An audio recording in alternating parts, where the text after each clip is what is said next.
Good evening and welcome to the all of a sudden Wednesday Night Maker Hangout. As everyone loves that video, we got just over 5 weeks to the second annual Rocky Mountain RepRap Fest. Lots to do. I think everyone's rushing. I'm rushing. There's lots of things to print. And yeah, it's going to be exciting. We got 3 people in the back. We got this guy who has not changed his name to the proper title. So we're going to introduce him as DB3D Dan. It's all right there. Look, underneath it. On DB3D. Okay. See, look, well, down, right there. See? How's it going, Dan? Just busy working on projects. Right? We got at least some of a Shane. At least Shane's shirt's showing off.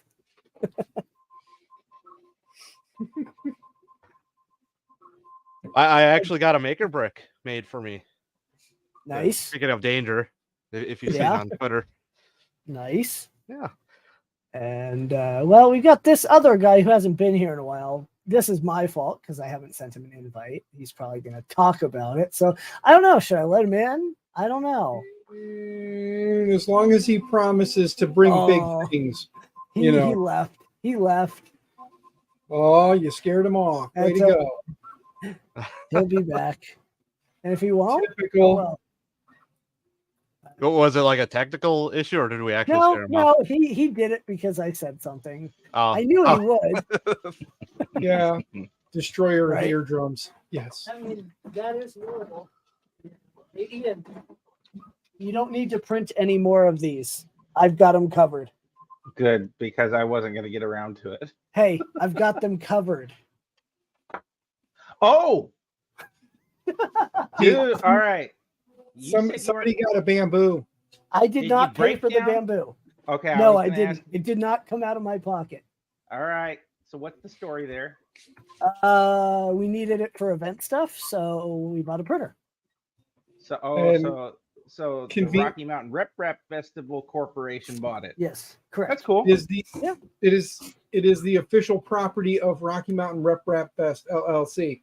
Correct. It is owned by them. Well, us, them.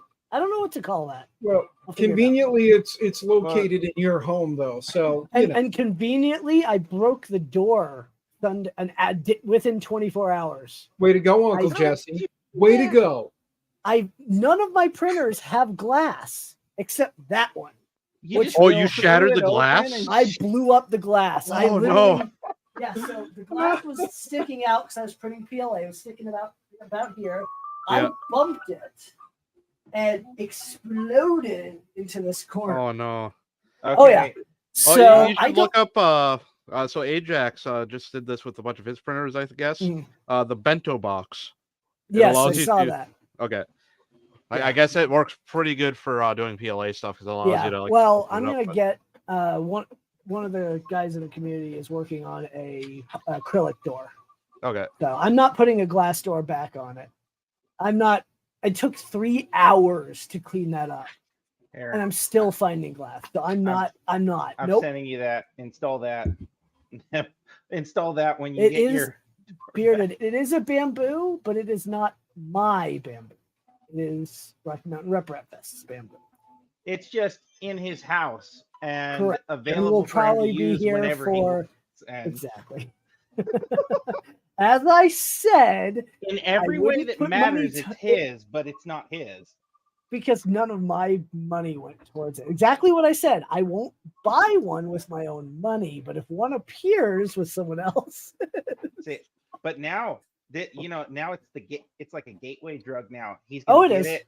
He's gonna love it. He's gonna be printing all the stuff on it, and then he's just gonna realize that his borons are in the way. Every set of those rings, I've had an issue. Whether it's a feed issue on the AMS, a retract issue, something. So I'm not impressed, especially considering the door was glass. So I did put the E3D bamboo hot end on it, though, which reminds me, I really should cancel this. I meant to reslice with the new hot end, and I forgot to. I'm assuming that's Dan. That's got to be Dan. That is He has Dan. these noises. It's Dan because I'm not wearing the wireless mic, and it's conveniently picking up all the printer chatter back there. This guy's got a panel in front of it because I'm printing the side-mounted spool holder for it because I'm really getting tired of having to climb in behind and be, back down there to load and unload filament. And the FL Sun, the Adventurer, that A5M, whatever the hell you want to call it, it is very loud. It lets you know it's in the room. And the only thing that I have that's louder than that right now is this big guy right here. Yeah. That thing, even with the door closed, that's the Creator 5 Pro or Creator 3 Pro, sorry. And even with the door closed, when the fans spin up and that thing is just going, it's uncomfortably loud from time to time. Yes. Spools? Bearded Bucket, you are correct. Rear mounted spools need to die. Manufacturers need to knock it off. Let me be the first person to protest this. Stop it. Besides drilling a hole in the top of a Voron, is there any other mods for taking it off of the back so I don't have to go around the mount the spool on the side and then just use a longer Bowden tube to go up and into the back. Right. Seriously, just instead of that little spool holder that they have. I'm not using that. Because one of the things is that's the kind of the guide tube that goes into the back. There's a little bit of a space, and I can't feed filament through with it there. I took it all the way out because I was having a hard time getting it to feed.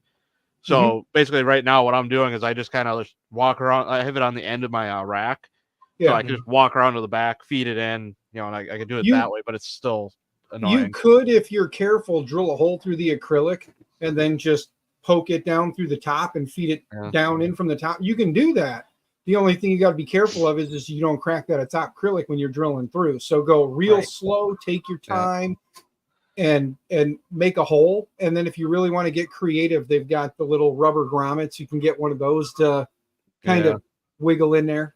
I might have to just get a bit of ACM or something and cut a new top for it. And I mean, if you're gonna and then make the mount, make that thing that goes on the back, flip it around to the top. That way, I can just kind of feed it through the top and still have my filter. And then I can just block off the back.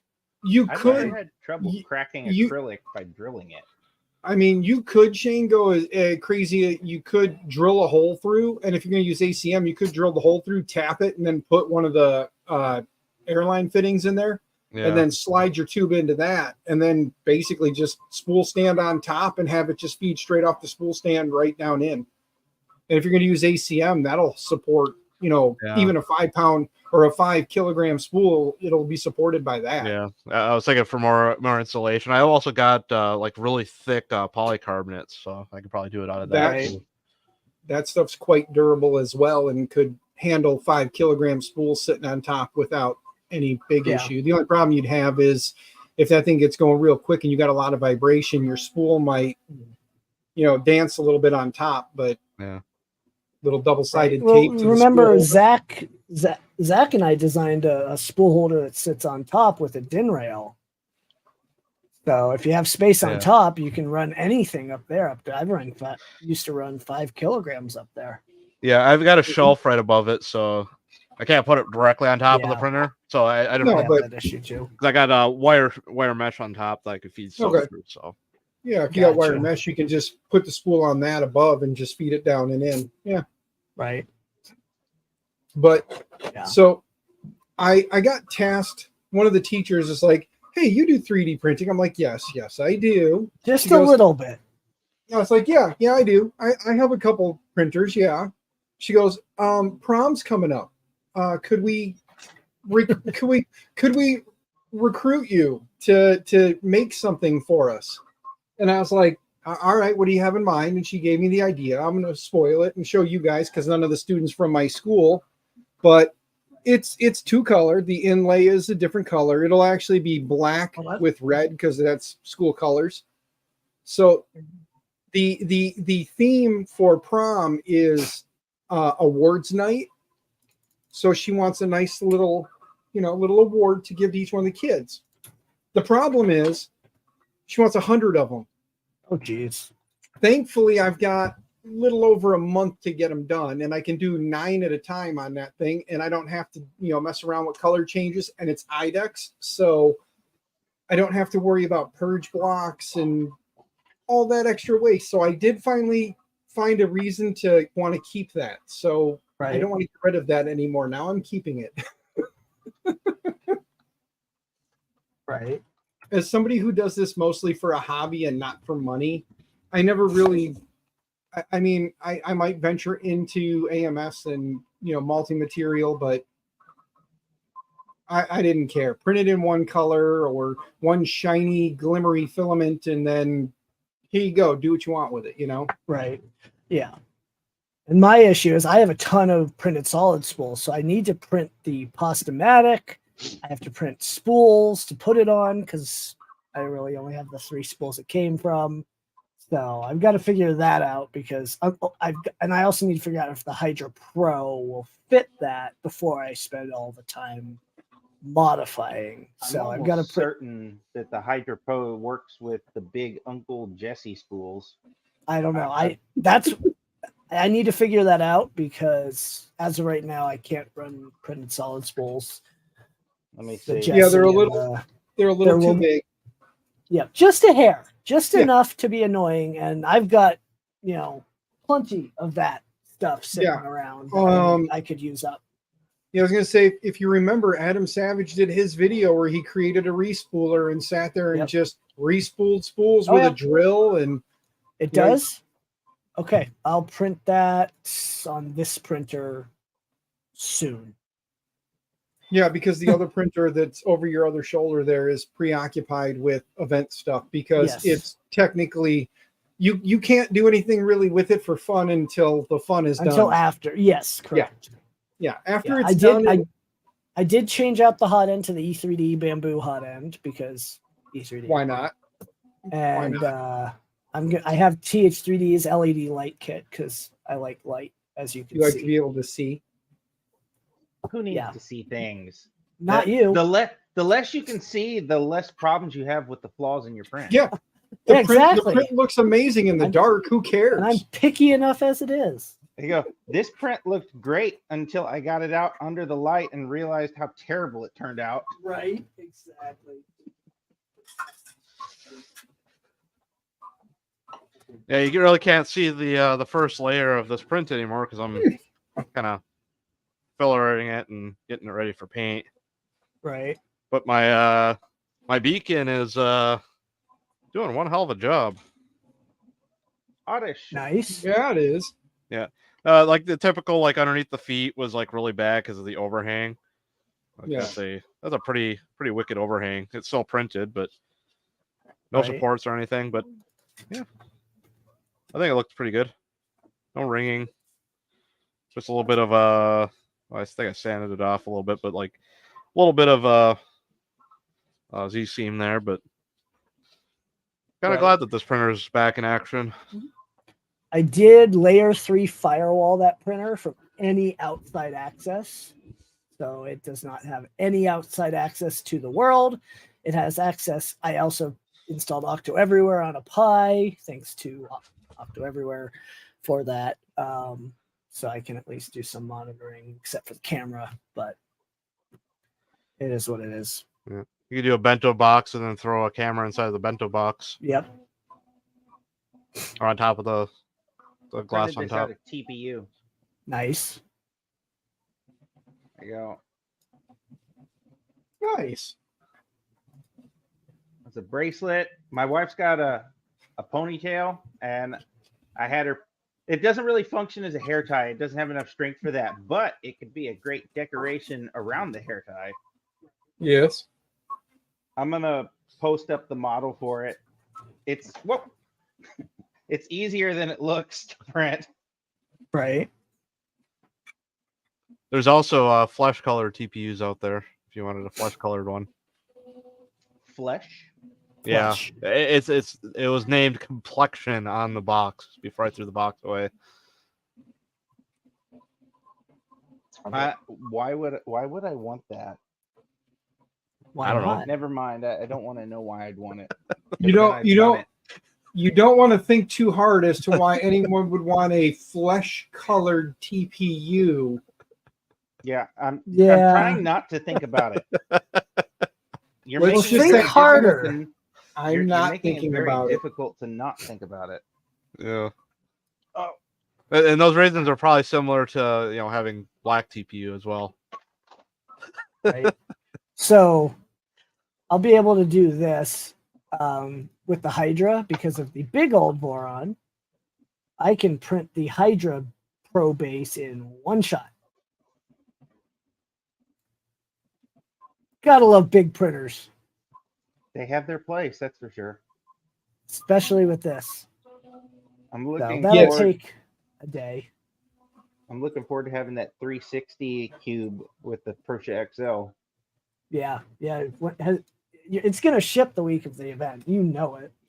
That's what it says. It says ships week 16, which I'm interpreting as the week of Rocky Mountain. Sounds about right. Sounds about right.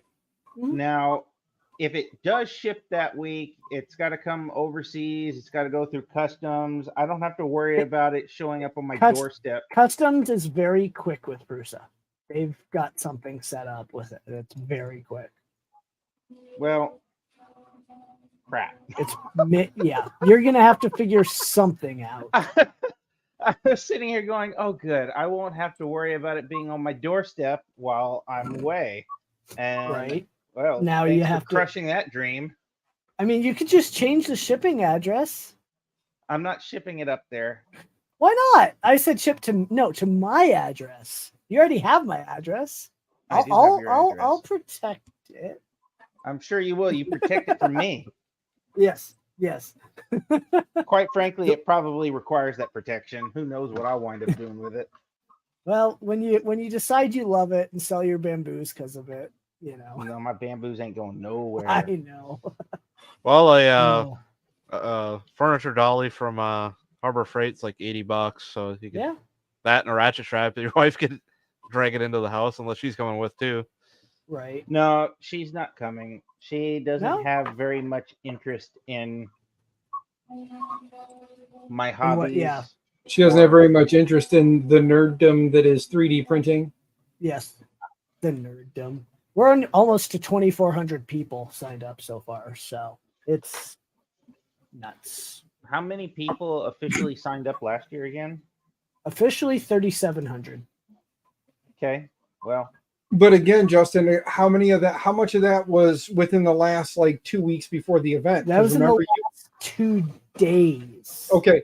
You had a huge spike. I remember you were talking about you had a huge spike in signups, and it was real close to the event. So right now at 2,700, okay?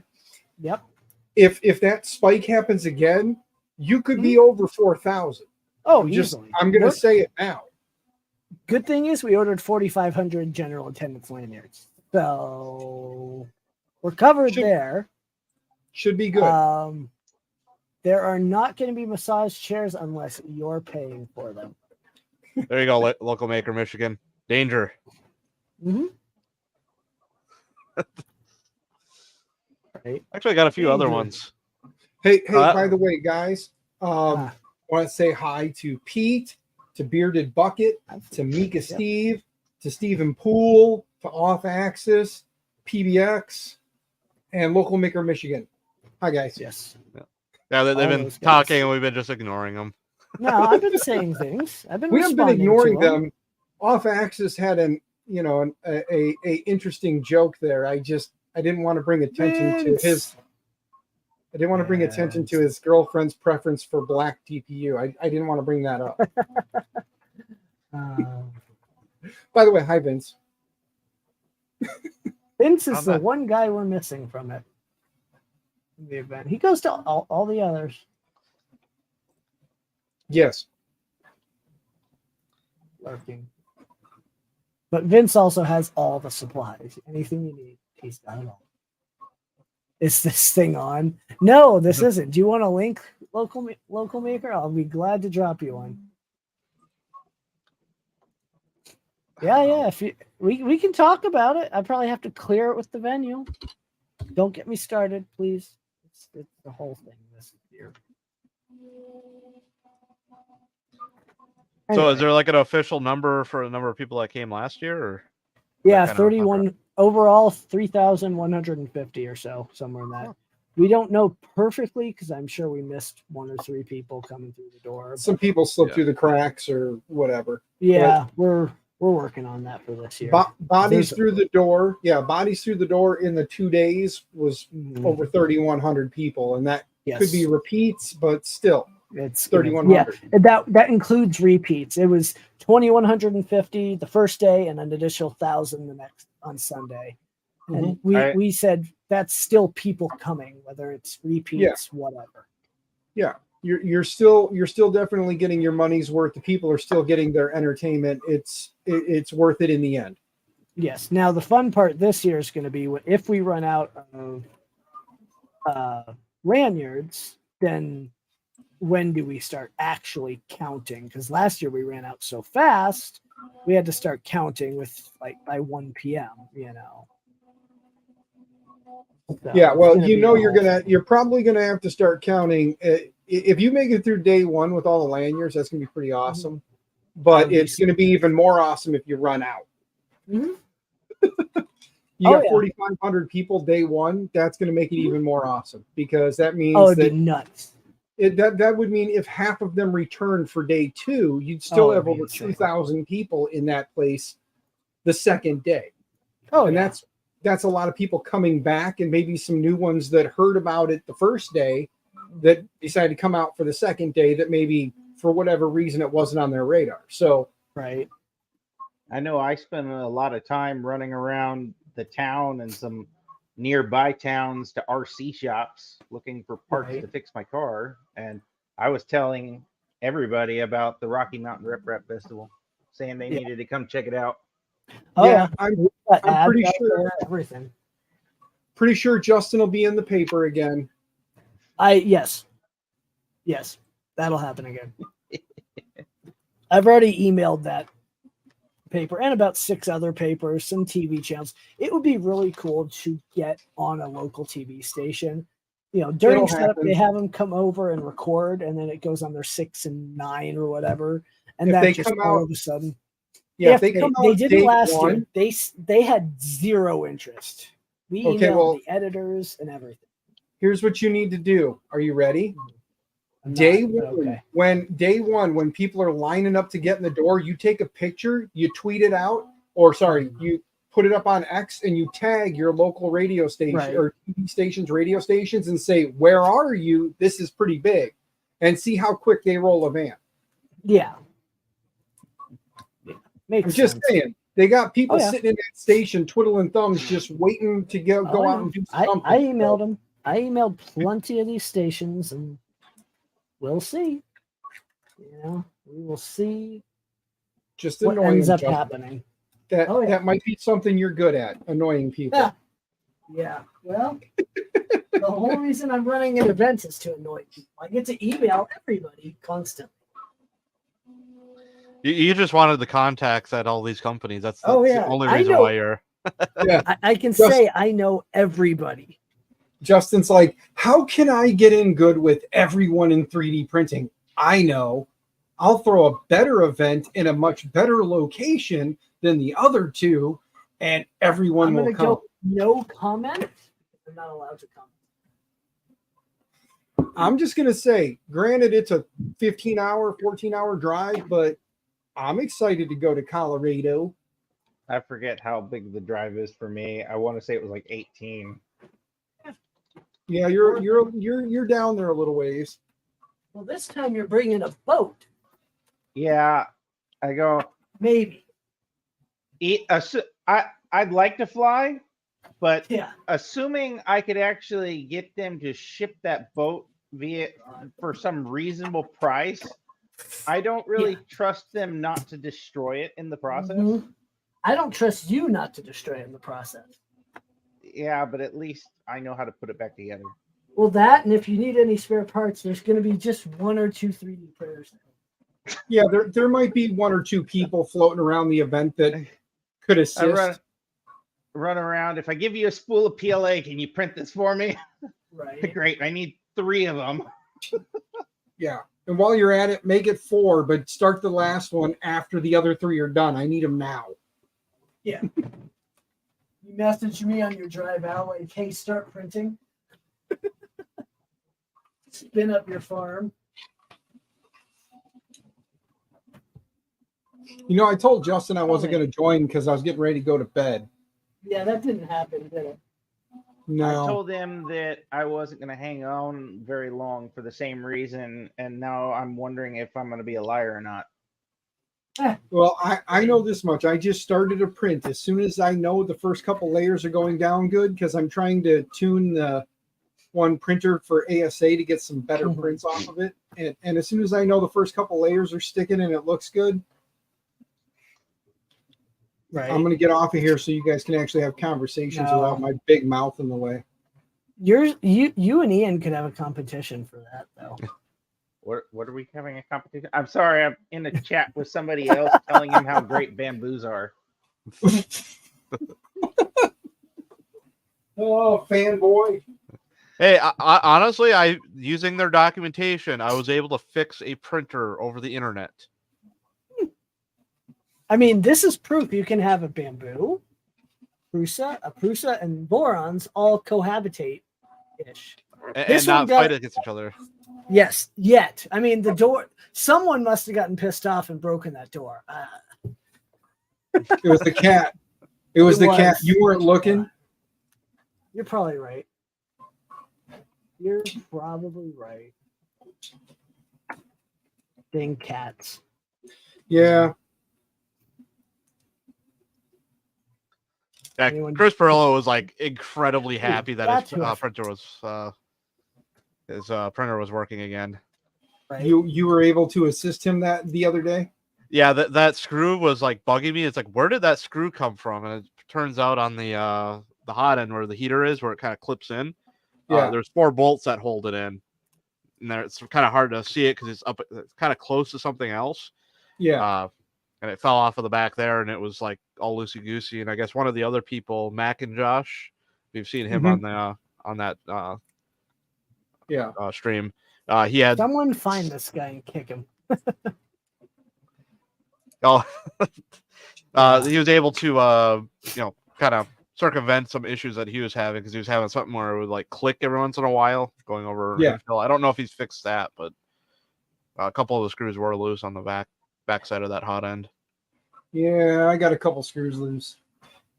I mean, yes. By a couple, I mean I'm just walking around with a bag of screws up there right now. They're not even where they're supposed to be. You're gonna lose all your screws here in about 5 weeks.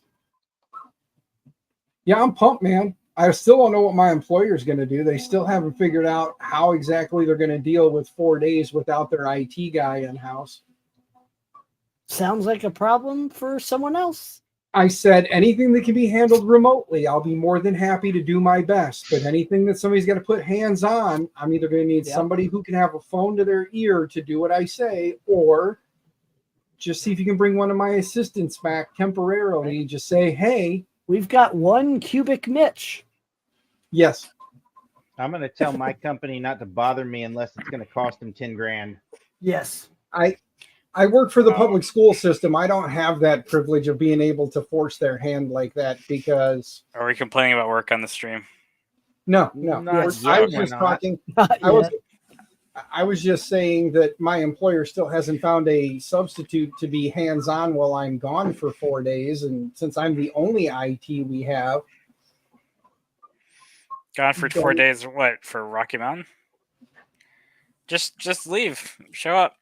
Yeah. I'm already going. They already know that I'm going. I told them that somebody else has put up money for me to be there. I can't not be there. So. Oh, sorry. I'm downloading 11 gigabytes of video from the last 2 years. No, I went back and found every video I took of the print and see build for the last 2 years, almost 3 years. Nice. 2.5 years. Well, 2.5 years. So I'm deciding if I'm going to make one big video about my print and see, or I think I'm going to do like two smaller videos, but they're still going to be like 20-minute long videos. So I haven't uploaded anything in 2 years on my YouTube, and I'm like, oh, by the way, I'm going to chill. I'm at like 995 subscribers. Nice. I have like you only need 5 guys. I only need Which channel? like Which less channel? than 10. Twitch? Twitch or Mitch YouTube? 3D. No, are you talking which one? Twitch or YouTube? YouTube. 996. Okay. So I need 4 more subscribers. Drop your link in the chat. Drop your link. Okay, hold on. If any of you are not following him, so I can use all 5 of my accounts and get them followed. Come on. I can't share because I'm not.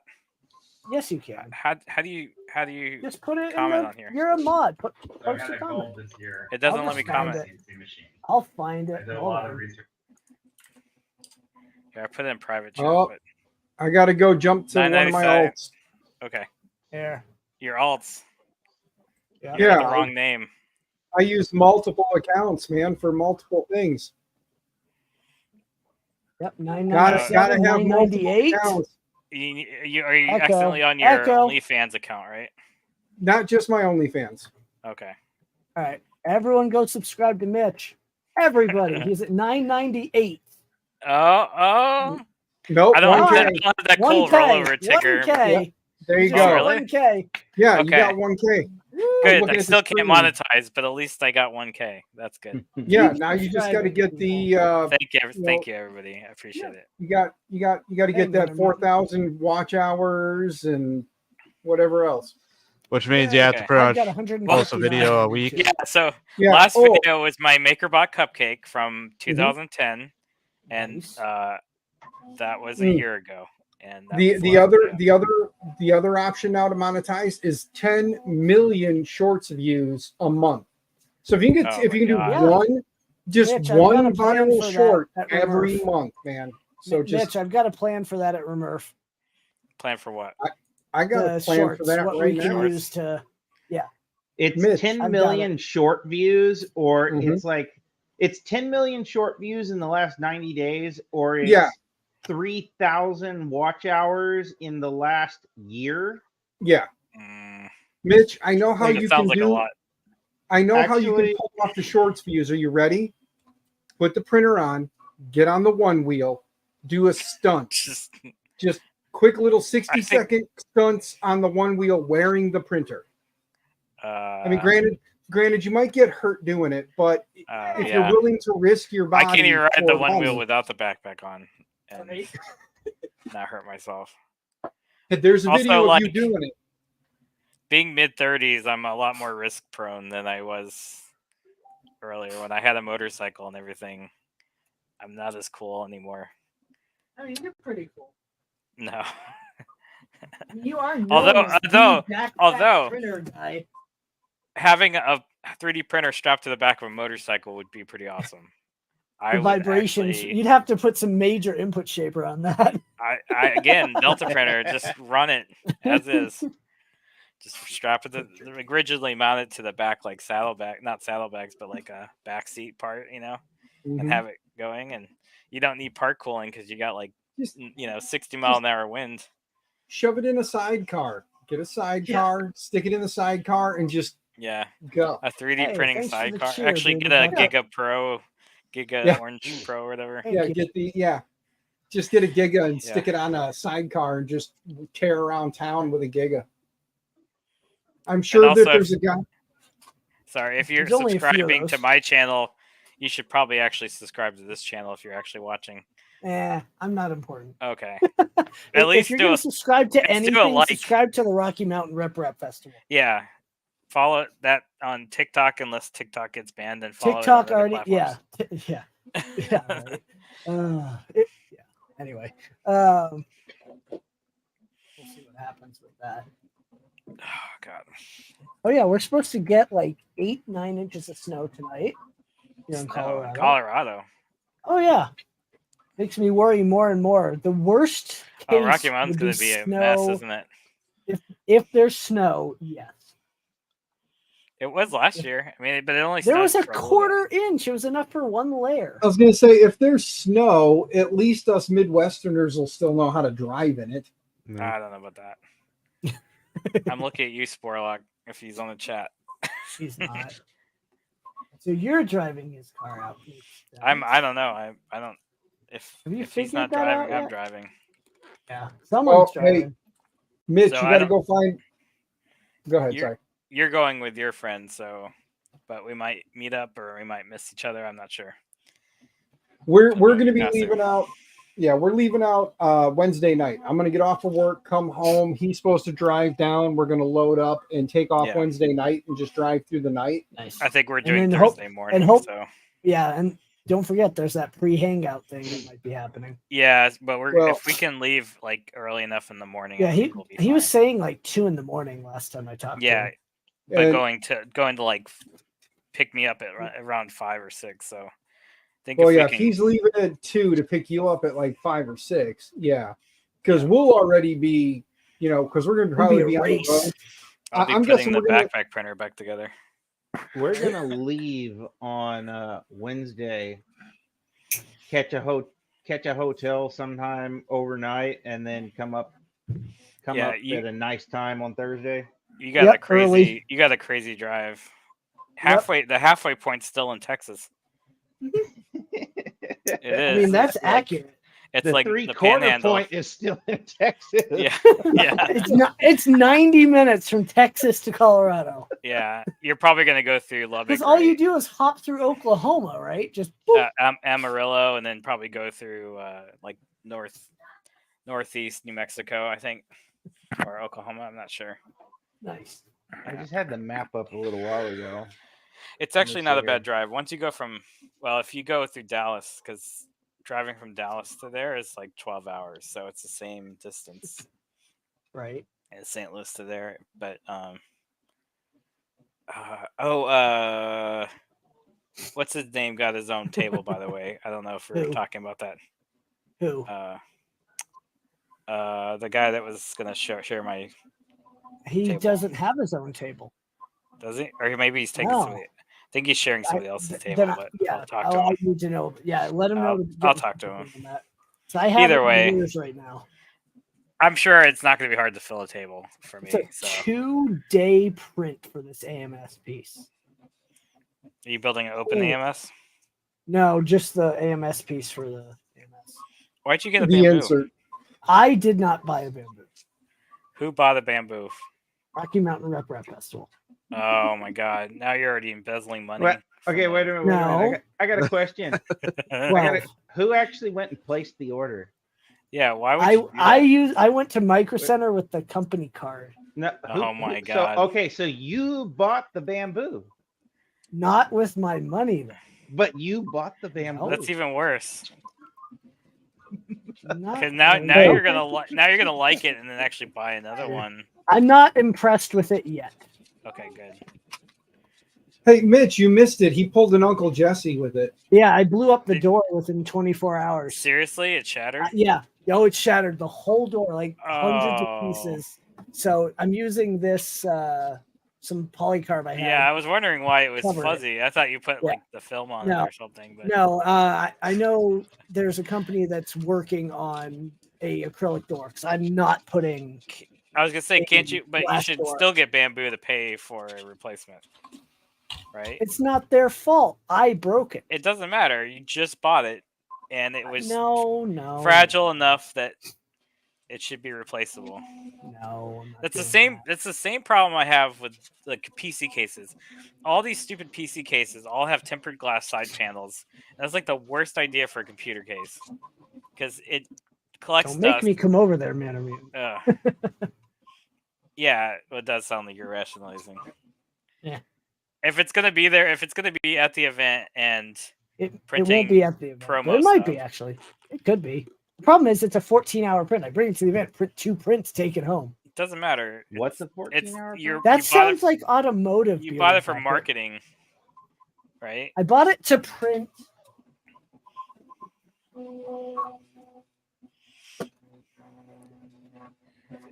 Hey, you're gonna get canceled if you have comments like that. Knuckles. Those actually look pretty good. Yeah. I have to admit, those are pretty nice. Yeah.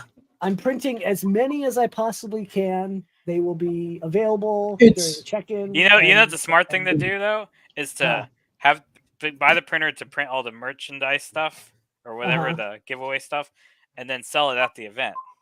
No. And then make your money back, and then no, because it becomes a tax write-off too. Doesn't matter. The company's still spending money on it. But the company needs to be able to write off something, or the company gets taxed. So the company has to buy a certain amount of stuff to hit that break even. So this already gives them a nice little. I guess it depends on how much you spent on. If you turn around and sell the printer for $1, then you could write it off further as a loss. That's different. Yes. Yes, so that's Justin, not a bad idea. Oh my god! Justin, now we're doing tax loopholes on this channel. Okay, and Justin, now we're gonna. Where's the IRS when you need them? I got $1, Justin. I'll have $1 at the event. I'm just gonna let you know. I said I wouldn't buy one, but for $1, you know all those printers. You know all those printers on the shelves behind you. We can do a trade. Dude, that's CGI. Those aren't real. I know. I wish I could off Axis. I'll trade you an Anchor Make M5C for it. You can trade that for the unfinished See Me CNC era. Sorry, Mitch. That actually might be a good deal. I need to finish that this weekend. That has to get done. You keep talking about that, but I have. Here's the hot end. Oh yeah, you got pretty far. Actually, that looks better. I didn't change it since the last time we talked. No, I know, but it looks better because you printed out of good material. Is that a 3D printed Delta? No. It's mostly injection molded. It's actually all injection molded ABS. Yeah. Yep. The base is actually fire resistant ABS plastic. You're fire resistant. That's true. I go. I wish I was. Should I be nervous by the fact that that's pointed out? Yes.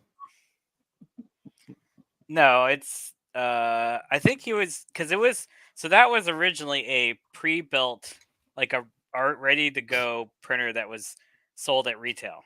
So you could actually buy that at Micro Center, and you could buy it from their website, and comes in the box, and it was a pre-built Delta printer that was supposedly ready to go out of the box.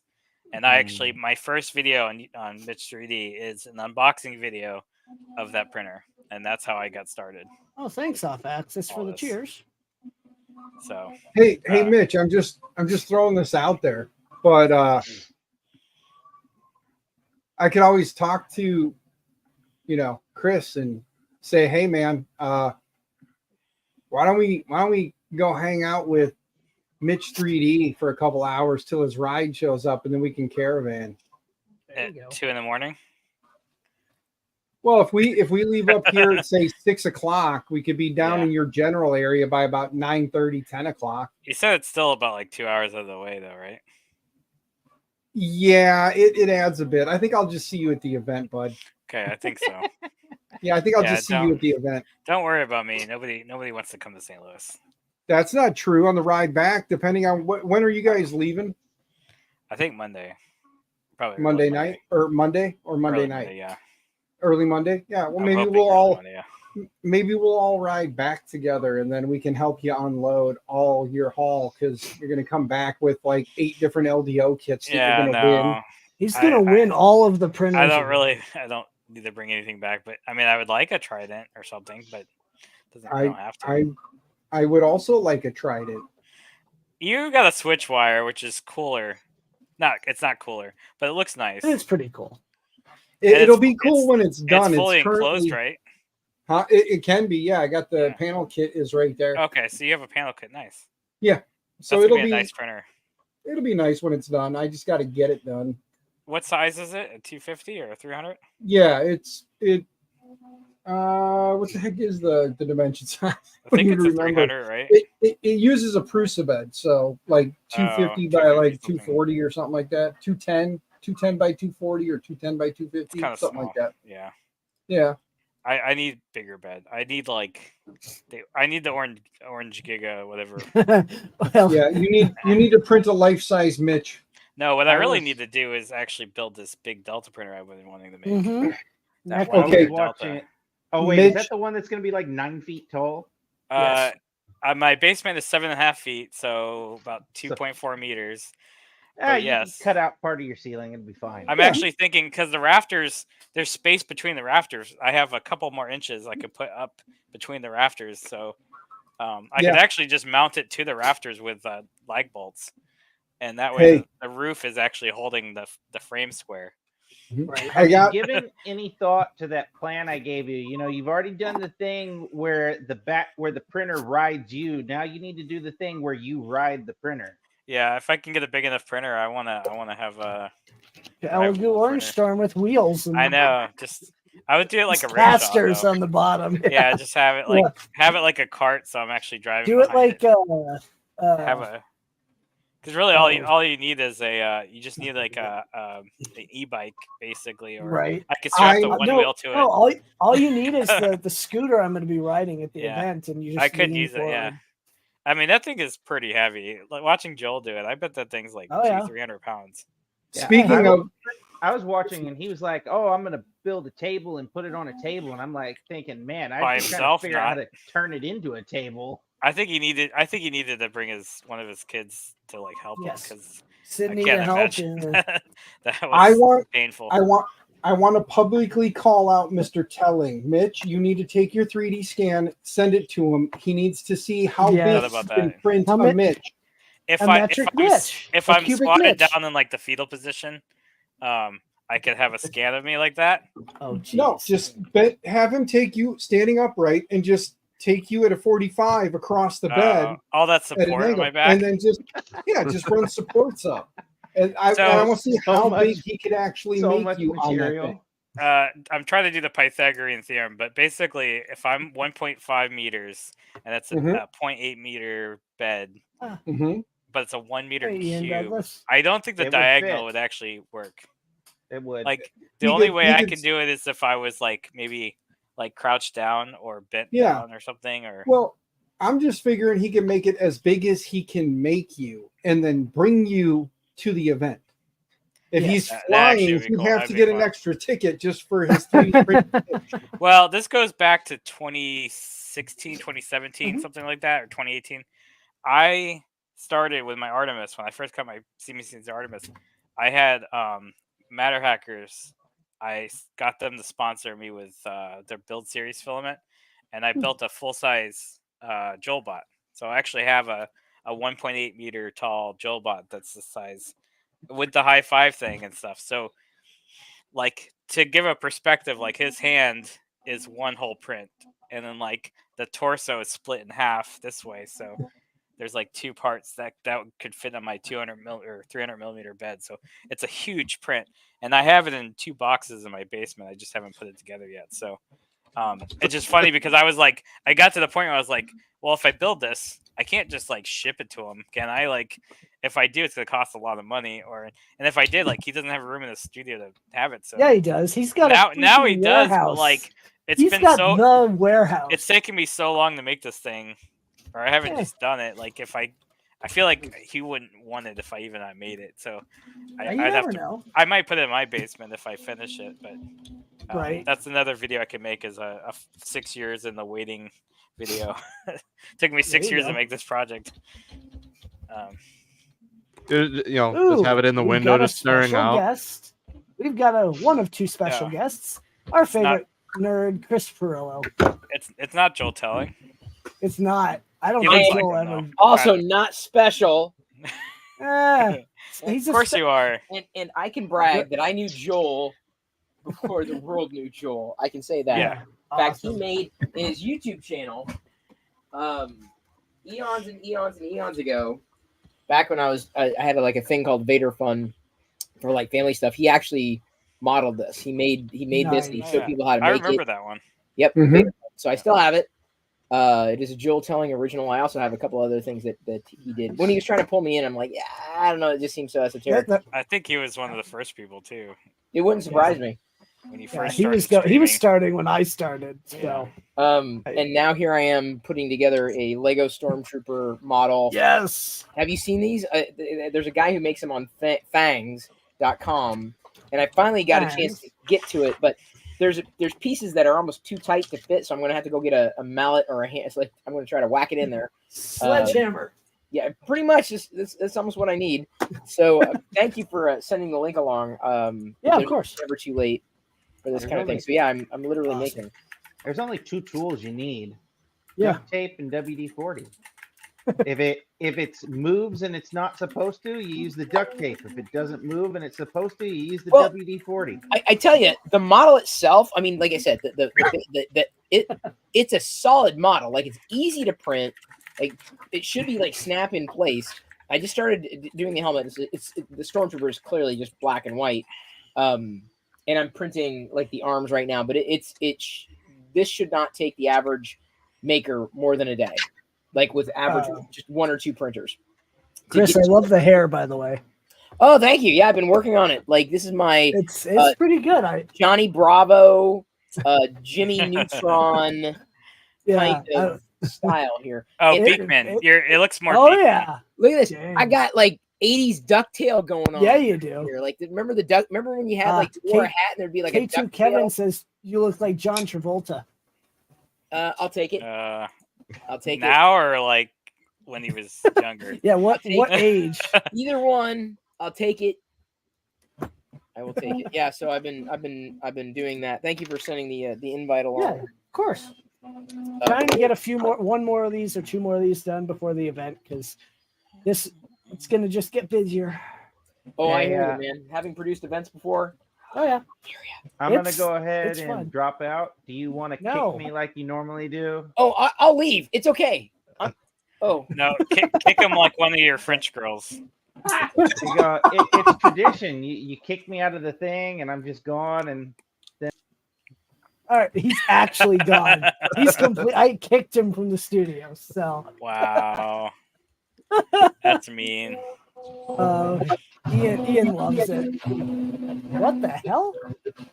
Is a vacuum happening or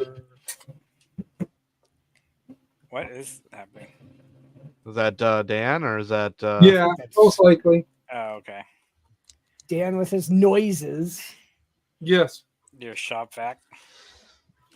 So here's so I downloaded this plugin for Clipper. I'm not gonna actually show anything, but I downloaded a plugin for Clipper for displaying the network on the display. It's a Python script that kind of feeds it into Clipper, into the variables that it uses, and you run the script, in a Python thing, and then you just dump all the data, and it works. Like the script returns data and everything, and it returns it in an object and all that.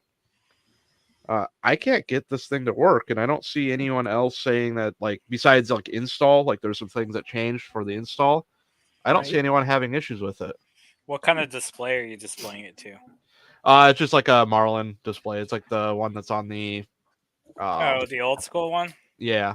Okay, so I wanted that feature for a while, especially those little OLEDs displays that they use for the V0. That would be super useful, especially when you're going to an event or doing any kind of ad hoc, or when you're connecting to a hub or something, is to be able to see the IP address. Yeah. But also, like, I could have sworn there is a way to set the SSID and password on the LCD screen. It would be tedious, but you could do it.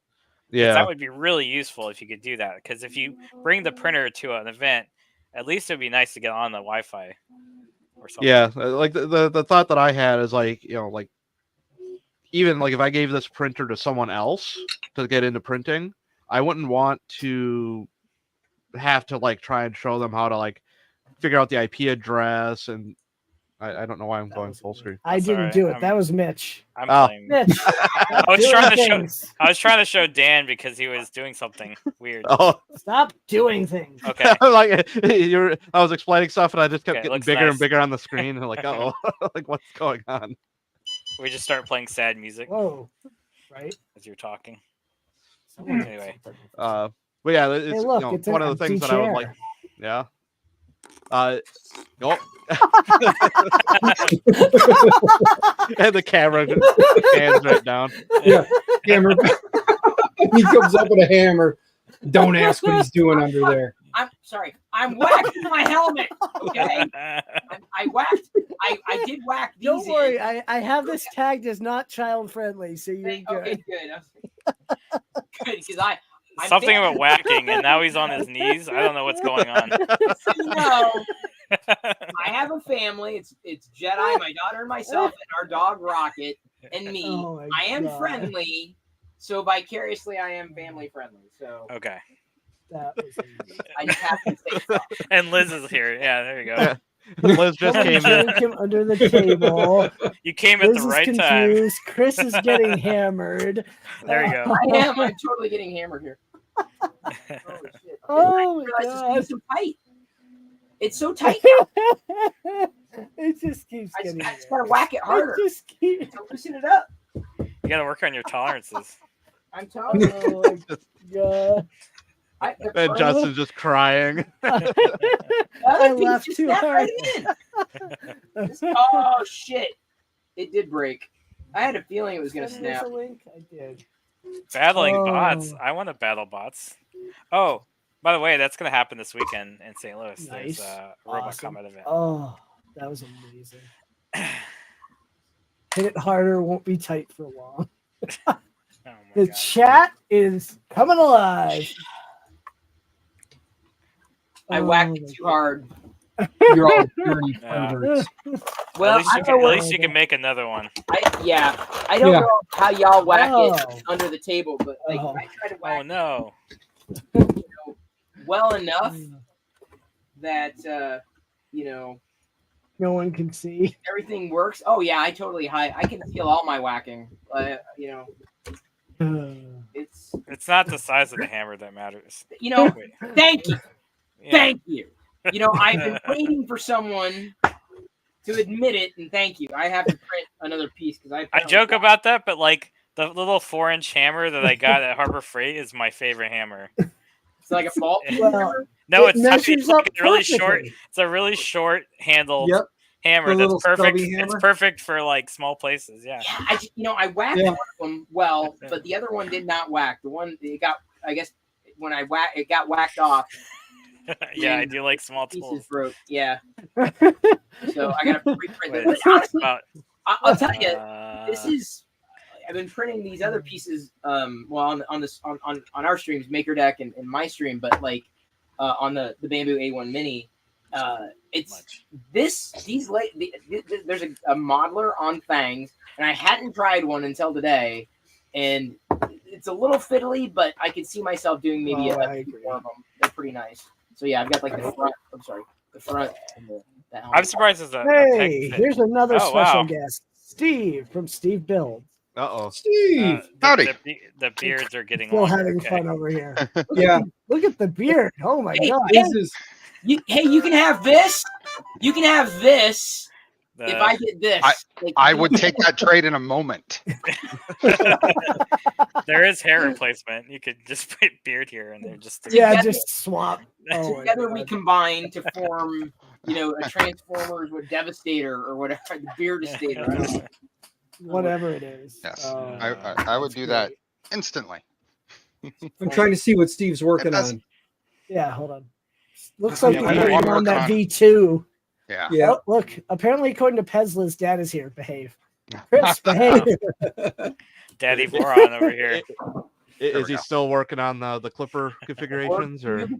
The board. Oh, I haven't gotten back to that. Oh, I'll okay. get it. I mean, it's working. Everything's working. Good. We got past all of that. I fell on asleep stream. during your stream, so Well, thanks. Appreciate that. Ouch. Wait, is that a trident? it was like No, it's a 10 o'clock 2-4. at night, and I fell asleep Oh, on the 2-4. couch. Did you wake up with like a smartphone impression on your face? Like, It was. You ever have it hit the bridge of your nose when you fall asleep and it just like yeah. whack. Oh, Yeah. I kind of woke up like this because I was laying on the couch. So Jeez, I've done that many a time. Is it Yeah. snowing yet? Let me get over here so I can actually. See things. Also, I can actually monitor chat too. Yeah, But, Steve, we got 5 weeks. You What can are you Gosh. bringing? What are you bringing in 5 weeks? Yes. So we have Steve number 2. Oh, Double Oh, Steve. Uh-oh. Hey not as y'all. full of a beard. Hold on. No, I don't. I shouldn't be anywhere near that beard. Okay, there. That works better. Hey, if you put us in order of facial hair, Steve's always going to be the first. That's true. Which Steve? It's true. That one. Well, yeah, That and Dan one. would be next. Wait, that one. Hold on. Oh, Hold on. Yeah. On. Yeah. Just your facial expressions could be a whole live stream. I know. There's a reason he's popular with that. I mean, Who? Him? No, we're watching your face. Oh, Yeah. Well, you ain't seen nothing yet. Yeah. This is YouTube thumbnail worthy. Oh, dude, I make great thumbnails. Yeah. Like my thumbnails here's the thing. Even before thumbnails were thumbnails, my face I was always thumbnail friendly. Yes, I remember the good old Locker Gnome days. Way back. I started vlogging again though. So Steve from UForge. See it? What? Hey! He sold out. I sold out. Justin well, sold I out. didn't sell out, but someone sold out. Oh. He's doing tax loopholes by buying Yes, I'm doing printers. tax loopholes. Yep. I mean, I knew that was coming. Well, I didn't buy it though, so that's great. Oh, you didn't buy it? No, I didn't. As we discussed, the company bought it. The company bought it, right. Unfortunately, Bamboo is no help. That's not your fault. I have no blame on you. I appreciate you trying to help. Not this year. Sounds like they're willing to be helped next year. Yeah, well, they lost out. So, Mitch, I sent a link to the thing for the network thing that I was talking about a little bit ago. Yeah, so it looks like it's so it's just a Python. Oh, it's real small. Yeah, like there's not much to it. That's what she said. Super simple. Yeah, it's just taking the network data and putting it in. Yeah. Where is it getting the network data though? I'm looking at the. It's using IP address. The IP address login, config. Creating an object for network. So the issue is something where it's passing this from the script to Clipper, and however that's all handled. Can you, if you SSH into it, can you see what that variable is or what it's passing? According to Bearded Bucket, if config.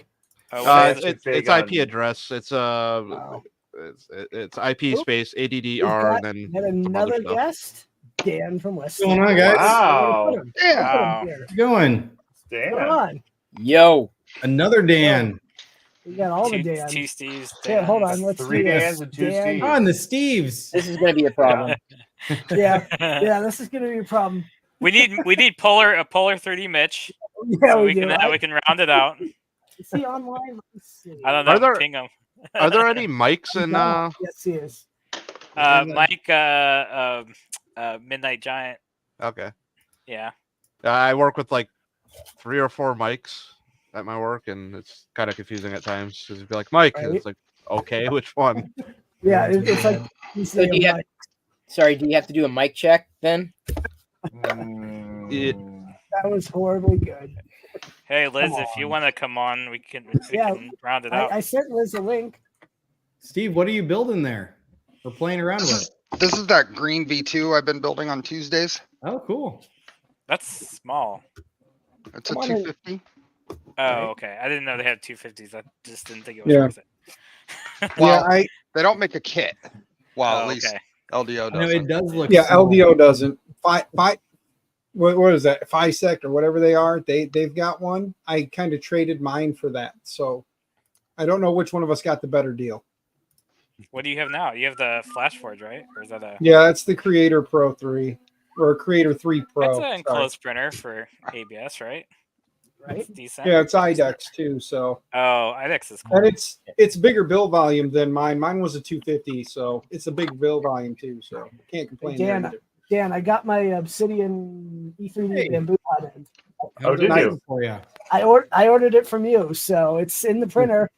It's working. We'll find out. It prints. I'm printing PLA right now, so it's not really a good test. I need to get some ASA in there, but I need a new door because I shattered my bamboo door. I've seen people do that. Oh, how? You're one of those people. So I had it open. It's in Colorado. It's cold. About here. And and you walk by it. And it hit the. So I'm not hit the edge of your shelf there. Yep. Well, it didn't hit the shelf. It pressured on the hinges and just exploded.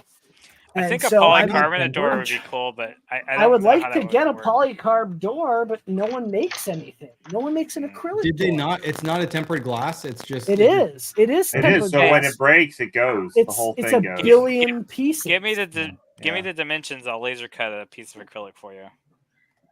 I have a door coming tomorrow. I can't just do dimensions because there's holes. There's slots. So that's what I mean. If we had the file, somebody can make it. No one has a file, but I'll figure it out. I'm not putting a glass door back on it. Hey, zombie. I've tapped it accidentally, just kind of with the corner of the plate, and I worry that one of these days.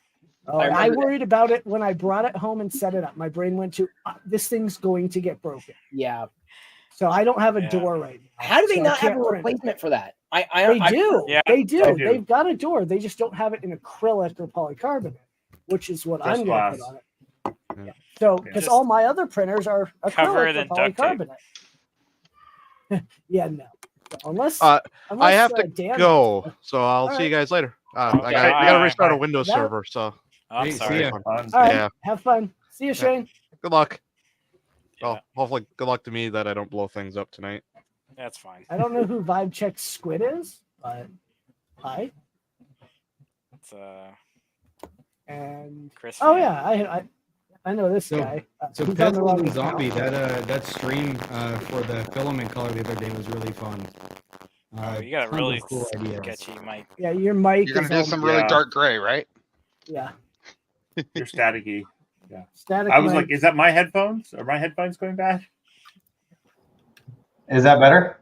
Yes. No, it was me. It was actually Dude, that's crazy. Oh, it's Steve. It's like a $300 mic that didn't work. No, it's not. It's not you, Dan. It was me. This is a common problem with these headphones for some reason. Oh. On this computer. Hey, zombies! Hey, the whole party. All the What's up, Voron Austin? builders, except for. I haven't been on a stream with everyone. you in a long time. All right, I'm switching back to my other mic. Is that okay? Yeah, No, it wasn't you, Dan. I haven't heard from Modbot. He's moving though, right? Hey, I'm streaming. So we got borons and a moron. Is that? Hey, I take offense that's to that. rude. That's rude. That was Justin. It's Yeah. obviously moron. behind me. I'm the one running an event. I have to be a moron to run That's an true. event. Come Yeah. Why would you not think it's Brick behind me? I don't understand. Oh, Modbot did. I guess I never got notifications from Modbot, but I've been on YouTube all day. You got to sign up on his Discord for notifications. Gotcha. Yeah. That's like the only way you can get notifications. That's like one of the reasons why I have a Discord. Yeah, that's annoying. Yeah. Can you guys hear me? Yep. No. Yeah. Yes. Okay. Thank you. So Steve, I started. This is HughForge Steve. Oh. I started using that TD1 to make a spreadsheet of all the filaments. It's been fun. It's a cool tool. I'm somewhat not positive when I get to some of those numbers though. It just seems like magic, a little bit of voodoo. Well, the color codes are still kind of. Oh yeah, no, those are off. But he does have a beta version that does a lot better for blues and greens now. But now my browns are turning green. So okay, I tested a yellow that came up in the color as almost brown. I don't know. It was just weird. Yeah. But the welcome to the world of color. Awesome. The TDs are good. I have actually. I built my third. Oh, cool. So this one's in Twilight Mercury, but with a holographic build plate too. So it's got some pretty cool effect to it. Yeah, that's awesome. But I've got to hold on to my original Was At Earth first, production. That's the one that sold me. Yeah.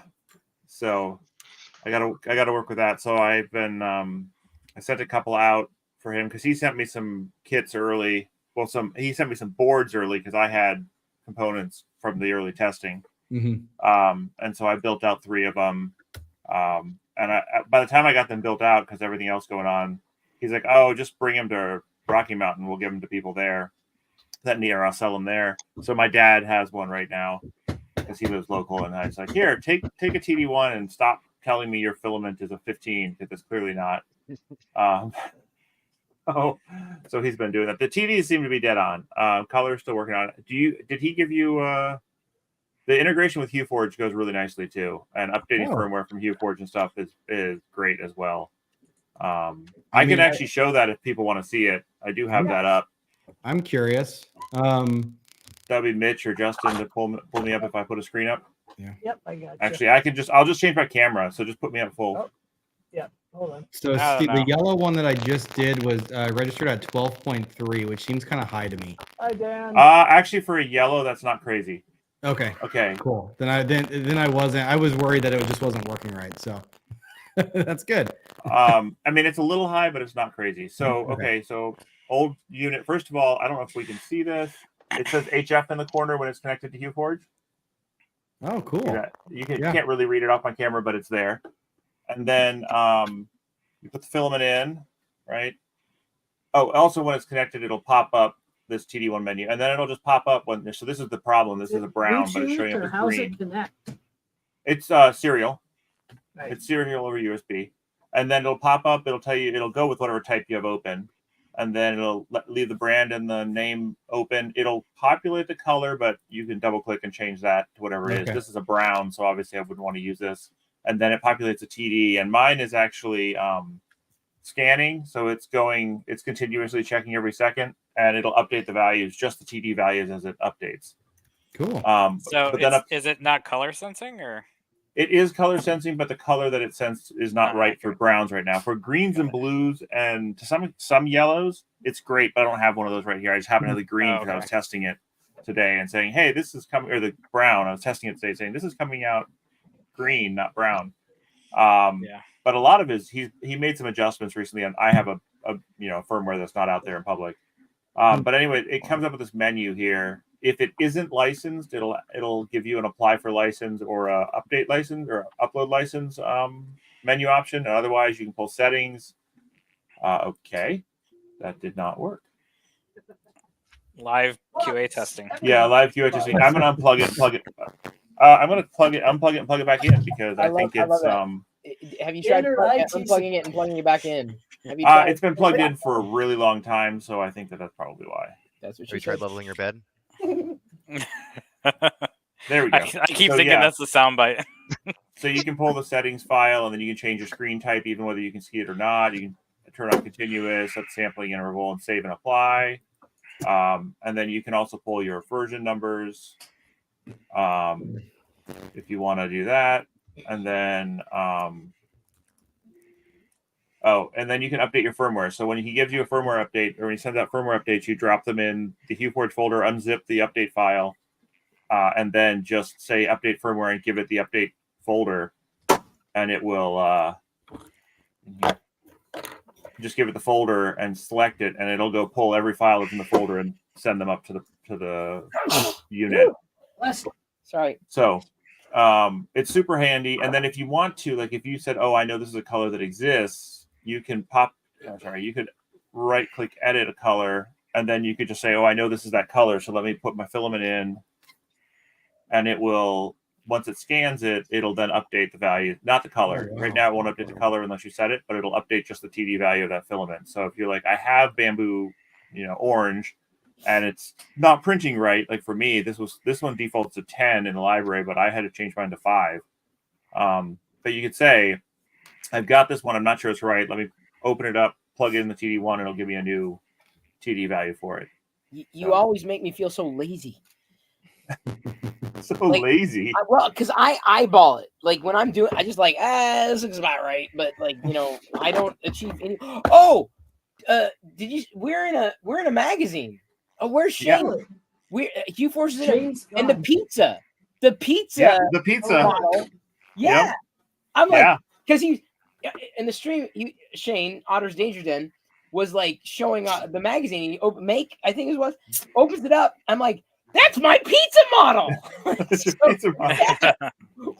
can't believe that. It's really funny. Another special guest, good friend, Big Jeno. Hey, Jeno! How many special guests can we fit on all here? of them tonight. I've picked a really good night to go live. Yeah. Big guest there.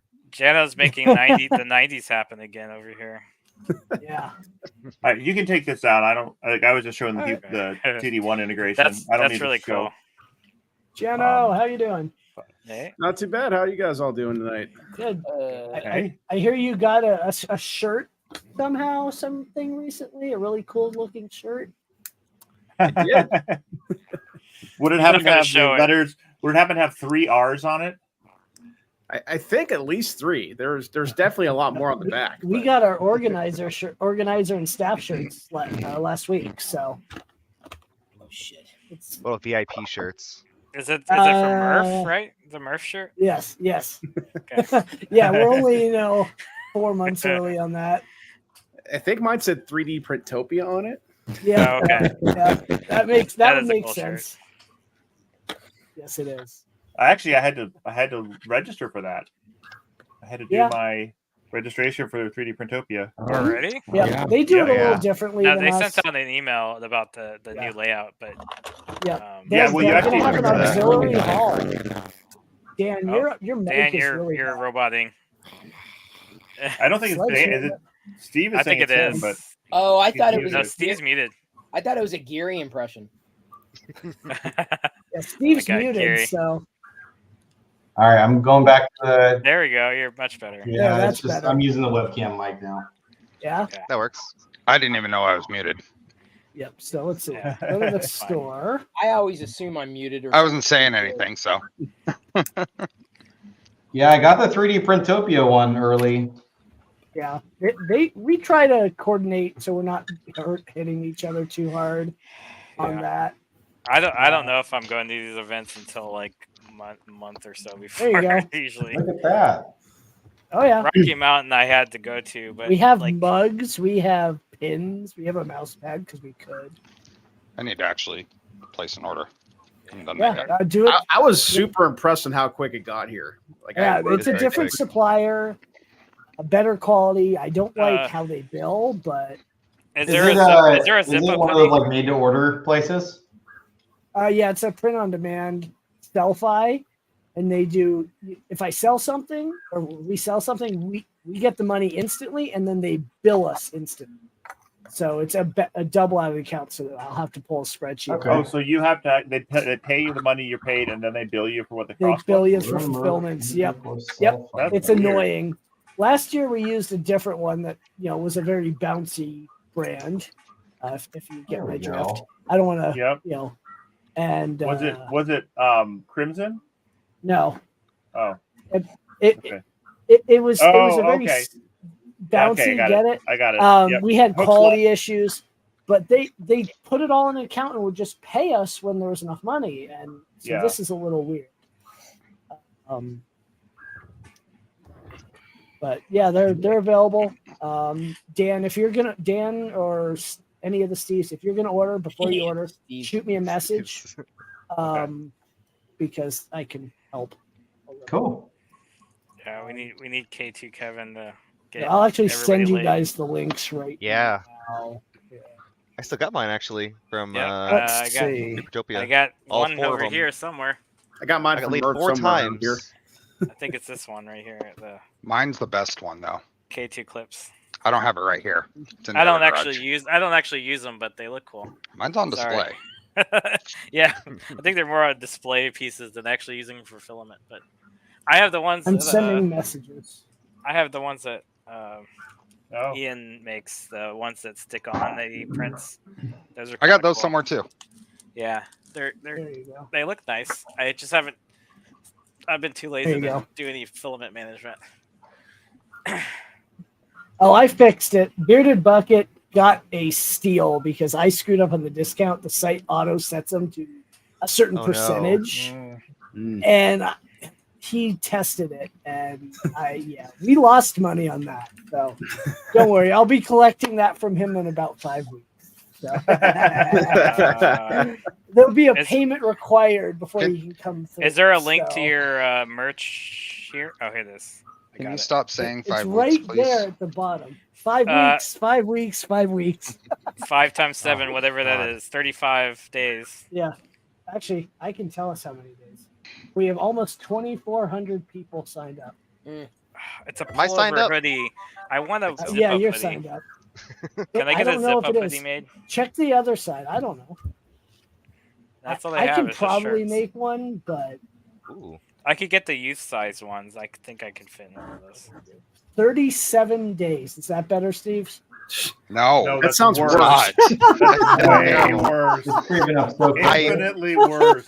Oh crap! I just ordered parts. To convert the Micron into a tool changer. Like, yes. just oh my god, that's cool. Yeah. I had Micron more filament today and more LEDs for projects. So it's the Micron into a tool changer. Yeah, Dan, I'm cannibalizing your Micron. Hope you don't mind. That's all right. You didn't need it. Hey, it's my best printing printer. It's pretty damn good. Right. I have. So you're cannibalizing your best 3D printer? Yeah, your best printer. Yeah, that's why I'm upset. That's a mistake. That's a mistake. That's what we do, right? Yeah, that's what we do. Never cannibalize. You know, always have one printer working, except when you really have to make that upgrade, and always, you know, like.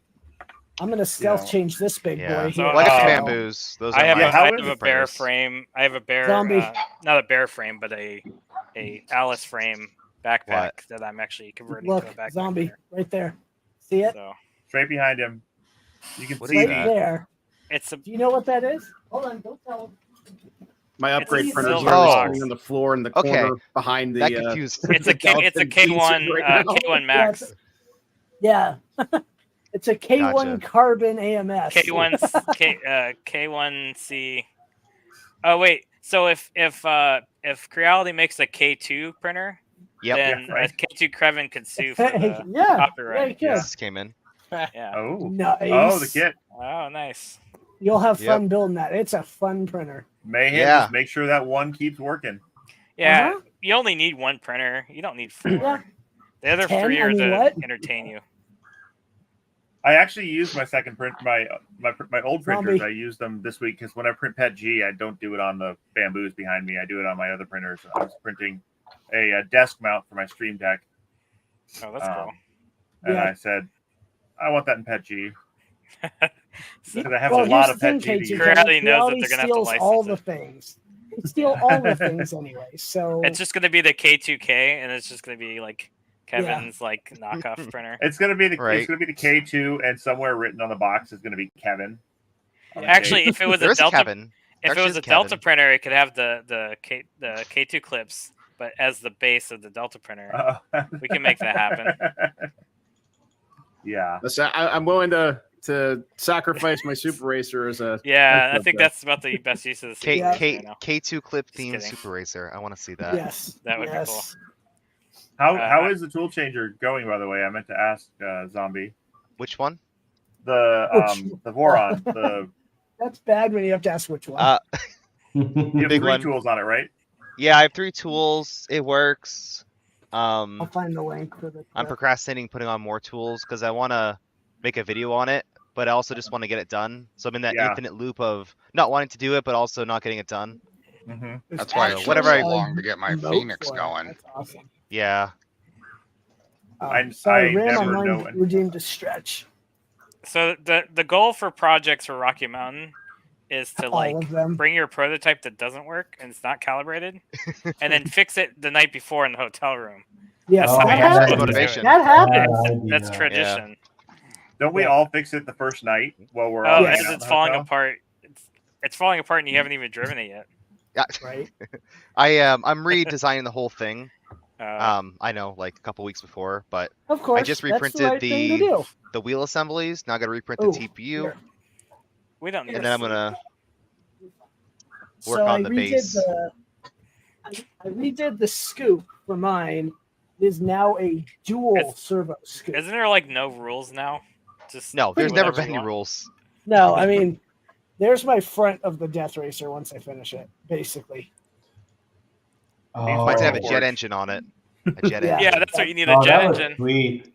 Yep. With a PLA mount. I'm gonna go grab mine now. And that jet engine turns into a rocket. Yeah, no you big just need deal. to send Zombie a few of those used nozzles too. Yeah, one sec. Just 1 or 17. I really wanted to do a drag racer for the event, and I just have zero time to start There's a folding mod for it if you end up doing it too. I'm not even trying those. Like I was happy. I was happy. I printed some Pet G this week and made. I'd be happy if I just show up. I also made fridge magnets for my kids to do chores with. Nice. So that was cool. important too. Oh, so here's a funny story. This thing's heavy. It's only funny for hold on. us nerds. That, Oh, look at Oh, that. you built Yeah. one With the That's Meccano cool. wheels. Oh God. No, those are Yeah. the nozzles. The Undertaker nozzles. that's That's gonna be cheating. awesome. That is Diamond cheating. nozzle? Are they diamondback nozzles? No, they're tungsten carbide. Oh, Okay. even Better. worse. Yeah, Extra. it'll hurt. It'll hurt. This is gonna be fun. There's also a couple secret. They're not weapons, but some things that are gonna be pretty fun to play with. Right. Oh, okay. I'm also printing a ton of these. It's gonna be the most obnoxious battle racer, I'll say. Oh, that's sweet. Nice. Are those from Layer X? Did he make those? Yes, I'm printing. That's really what the bamboo's for at this point. I'm going to print as many as I can get done before the event. I've got a box Good idea. here that I'm going to try to fill up. That's the thing I'm trying to figure out now is to figure out what model or models I can print a bunch of to hand out. Yep. But have enough this year because last year I ran out within like I know. 3 hours of the event. Oh, I mean, we ordered 4,500 lanyards for general public, so Cool. it's going to be huge. Yeah. What's the number right now? Right, we're sitting at sign-ups as of right now. General admission. Come on, friend. You're at 2,389. There you go. Oh wow. So it's gonna jump. It's gonna jump quickly, and we haven't hit the Colorado ridiculous curve. It's just gonna fly. It's gonna get crowded. Oh yeah. Well, okay. So not fully. So let me find my layout. I can show the layout. I'm gonna work on getting it up. Yeah, but like the problem with Murph and pretty much every RepRap festival I've been to is the crowding in corners and Yep. So hold on. Let me find the layout. Hold on. Yeah, like the Hedgehog Makes booth is gonna have like this giant crowd of people around the whole time. Yeah. Like, oh my God, what is on that table? That's amazing. Right. if they know what it is, yeah. And this will be up on the site hopefully this week. What's a zombie hedgehog, man? Yeah. So what's a K2 clip? You have to find out. That's right. Right. So there's your layout. For those I think the car is going to be really popular. Oh yeah, the Lambo. I think that's going to be big, and the Maker Lounge is going to be. Yeah, I hope the Maker speaking Lounge area is going to be huge. 100 seats. Oh wow. Wait, Oh wow. Is it going to be stadium seating or? No, it's going to be just floor seating, and then we'll have a stage. So, Okay. Or do you have a projector? Has not been decided. Okay. Wait, I need slides. I need to be able to do slides. Yeah. Damn it! All right, let me figure that out then.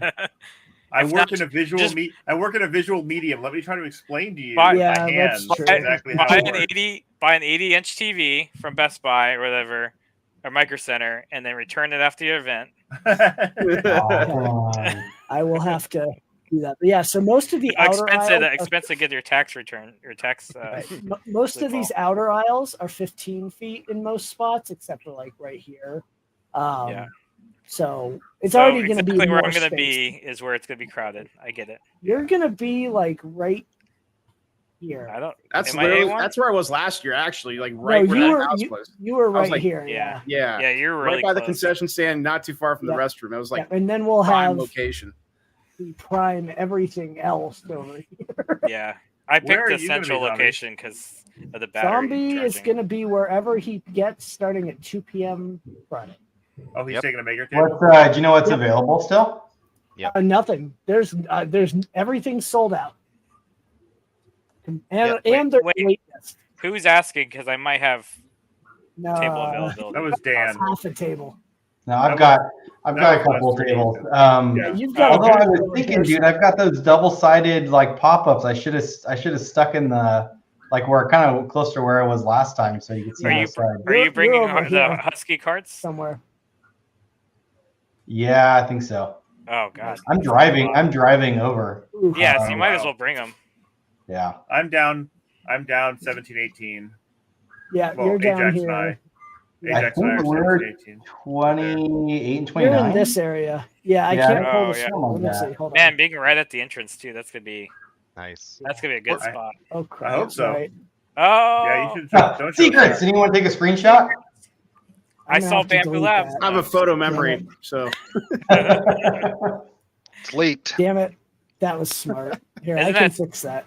I don't think Bamboo would ever sponsor. No, Bamboo reached out. One of them, did? one of their people did, and they never responded. So. You know, every time I've reached out to them, they haven't responded. So you should just not say anything. I mean, Crowley can go to these events. I don't see why. They didn't respond at all. Like nothing. I'm surprised. Maybe they learned a lesson from Earth. Like I don't know. Yep. I mean, they were good at Earth. They were trying to like be a maker. Yeah, Voron's going to be in the same spot as last year. They were the first one to pick. So Voron's going to take a whole role. Yeah, they need same that big spot, door. But Steve, remember you'll have a power drop with dedicated outlets. I thought we were in the opposite corner. Nope, you are in 22 to 24. So we'll be neighbors. Well, almost. We That's have 19, 20. That we was have the pesky decision people at that was 19, made. 20, So 21. They're going to be like neighbors with Annex Engineering or something. Like 19, 20, and 21 is Cocoa Press. Oh, okay. That Do you was have our a neighbors list, last time. an actual Yes, list of this stuff? I do. He just memorized it. Yeah, let me do this. I can pull it up. Yeah, he's be a little bit more selective this time. Do you have a 3D scan of the building yet? We should do that. No. Yeah. A BIM model. Hey, Justin, I mailed off that Bye, Chris. use Bye. Hopefully. Start a make. Thanks for coming in. Yeah. If you're not going to Rocky Mountain, you should. Yeah, I know. Trust me. Oh, if only I could escape life right now. I know it'd be a good. We can put you in the oversized shipping luggage. I would fit. We can fake like a kidnapping or something. I don't work. I don't know if he keeps growing his don't hair know out. if Though. I I don't can know if we get the share hood over this. his head. I can't share this at the moment because it has stuff on it. So Okay. Yeah. No, don't share it. it's okay. We'll get a Dan, map. you sent off the tax license today? No, Monday. But we talked about it on Friday or Thursday, so yeah. But yeah, it's in the mail. I'll just print off saying that I submitted it and I'm good, I'm sure. Yeah. Yeah. Someone gets mad for charity stuff. Yep. Oh yeah. Yeah. But Wait, it's a you have to nightmare. do a tax thing for giveaways? No, not for giveaways. No. For Are you selling? We're gonna auction stuff off for charity, I think. Oh, and so technically we're receiving money, I think, for it. yeah, you got to be careful with that because in Colorado you have to have a 5-year thing. It's a whole. Yeah, it's not. I mean, it's fine. I'm happy to do that. I'll pay the tax on it if we're doing something for a cause. Yeah, that's what you'll have. Yeah. So people, I mean, most of you guys were there last year, right? Or I think everybody. Right? Not me. You weren't. Except for I you. didn't exist. UForge didn't exist last year. Yeah. you did. Well, it did exist. Well- It did not exist in a shippable format that people could buy. Well, we're doing. You had samples at one of the booths, though. Polymaker booth, right? That was Murph. Yeah, that was Murph. I think Murph was it wasn't the first Rocky guy to Mountain? UForge. Our whole No, entire it's Murph. table was my Hugeforge mix. Yeah, that's what I thought it was. That's what I thought. I remember because I took video of it and put it in That's one how of I my found out videos. about it. I was like, "Oh, this is the coolest thing ever." Oh yeah. And then he learned better. Now he knows. Right. So I don't know if you guys that were there remember. I was walking around with like those large print like flex plates. Oh my god. Having everybody sign them, and I was like, "No, we're gonna do something. I have one of those. We give it away for charity." All those things. We didn't do anything with them the whole year. It just things got crazy. So I think this year, what we're gonna do, so like that. This is mine. This is the first. I signed like 4 of them or something. I don't. Oh yeah, I no, I was trying to get as many as possible because what we'll do is I still haven't figured out which charities we're gonna have like offered, but each plate will be for a different charity, and that's the goal. Is hopefully we get some people that are willing to pick up a commemorative 2023 plate. I'm sure they will. I mean, it's the same. It's a lot of the same names, so people will be like, "Oh yeah, I want those." You have to, but now I'm thinking I have some old 300 by 300 beat up build plates. I'm thinking I need to bring one and get it signed. Yeah, I've actually a lot of our team has. Everyone was bringing their panels and stuff. I mean, it's fun. Especially we're all really into Voron, and so having a booth there. No, what's Voron?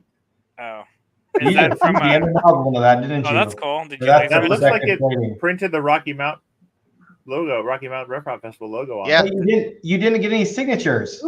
No, I'm bad with signatures because if I get one, then I want to get them all. So you've got the plate. That is the plate. So I ordered 10 more for 2024. Okay. So we'll do something similar. I got one of those plates. Did they laser etch those? Like they do, yeah. Okay. No, they're laser etched before, and then they put the PEI on top of it. Oh, okay, cool. That's a cool way to do it. Yeah. Good news is I just found my Trident bottom panel I've been looking for. Nice. You don't need that bottom panel. What's going on, Zach? Not much. I got the rest of the week off. So nice. You'll be around. Look at that big printer behind him. Well, good. You have 5 weeks. You have 5 weeks before you go to Rocky Mountain. Yeah. Well, he's not coming. No, I'm not coming to Rocky Mountain. Okay. His plans changed. Oh, I'm sorry. Can you stop telling us it's 5 weeks away? Yeah, I just wanted to mention it every time. I know you did. Oh, I'll carry my 3D scan, Zach, in your memory to Rocky Mountain. There you go. I still have it. Yeah, I'll be at Earth this year, obviously. Yeah. But I think you're the tallest person to wear my backpack printer too. For now, you need to get Zolan to blow that out of the water. Yeah, get Zolan. Yeah. He'll be there. Yeah. He's sponsored. Nick is really tall too. Yeah. I'm the same height as Nick. Come on, man. Are you? Yeah. Yeah, he's like massive. I'm 6'2", and I mean, you all look taller than me, so I don't. It's just whoever has to duck under the doorway. My younger sister, she was talking about she was somewhere in a group with a bunch of really tall people, and she said, "Why do I feel so comfortable here?" And then she's like, "Oh, right, it feels like being with my family, because she's the short one at like 5'9", and the rest of us are 6 foot or taller." So she's like, "Oh, that's what it is. I feel like I'm home. All these tall people around me." But actually, we got I think Dan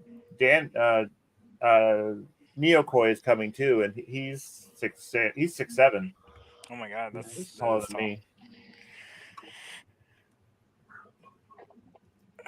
Well, anybody who wants to wear my backpack printer feel free. Well, is it going to be done in time? I have a frame. I have an Alice frame. It's a composite. You have a frame? You're almost done. I know. I just have to mount the printer to the frame. It's so easy. Yeah. Which means I actually have to figure out how to mount it to the frame and not like make it janky. The other thing is the batteries. I think I can make work. I'm not going to have the UPS module working probably in time, but I'm probably going to at least have battery drill battery holsters and some kind of switching mechanism probably. How heavy is the whole setup? Well, it's a Kingrun KP3S, so probably like less than 10 pounds, and then the frame's probably another. I'm probably gonna be less than 20 pounds. It's gonna be really light. And with the batteries though? Yeah, battery two drill batteries probably add another 3 pounds or so, 3 or 4 pounds. Yeah, it's a real light setup. The other one is heavy just because it's an all aluminum frame. Well, this one's all steel too, or steel and aluminum. But the Delta you need printer, less frame for a. Well, it's a composite frame. That's the big thing too. It's the composite backpack frame, and then I'm using aluminum extrusion as just aluminum extrusion to mount the printer to the frame, and because I have to make like an L-shaped shelf, which is how most of my backpack printers work. Is I have like an L shelf basically, and then the printer is mounted to the base and then mounted to the top. And so that you get the rigidity from triangulation, and really, it's just being held on with 4 bolts. It's going to be held on with 4 bolts onto the frame, the composite frame. So, I mean, it's going to be as rigid as I can make it. And then you need a spool holder, so I'm probably going to put the spool holder somewhere like closer to my back. Put it on your head. All the way. Yeah. Now I have a helmet, and yes, I could do that, but it would be a funny gimmick. But I don't think I would enjoy it. Probably not. No. People that are complaining about like VR headsets, because I have a Quest 1, that thing is uncomfortable, and I can't imagine people with like Apple Vision Pros. Like that stuff seems so bad. Like it's a cool idea. It is, but you can balance it on the weight or the back, or at least like I don't know, man. I really like my original Oculus Rift. Yeah, I haven't used it in a while, but like the weight is perfect on it. Right. I get a little sweaty, but I mean. I went on Resonite the other night because the first time I've used it in a long time. Resonite's like a new version of Neos VR. It's really cool. You can import models and do like scripting and stuff in the VR environment. Anyway, if you guys are VR nerds, but but yeah, the backpack printer, it's gonna be a printer, and it's gonna be on my back, and it's gonna be battery powered. Oh, and then I'm probably my plan was to use drill batteries from Harbor Freight, so I'm probably actually going to go to the Harbor Freight in Colorado and buy more batteries while I'm there. There's one on the way from Denver, so you're good. That's the whole. And one in Fort.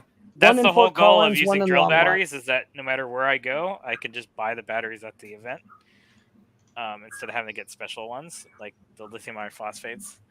Which I can get on Amazon, but I have to wait for it. And the same with if I do 18650s, I have to go to like a vape shop and get the shady, 18650s. And that's super expensive. Yeah, and I wouldn't. The amount of 18650s and drill battery would cost 2-3 times what the drill battery. Yeah, and drill batteries are already overpriced for what they are, but you generally are getting decent batteries.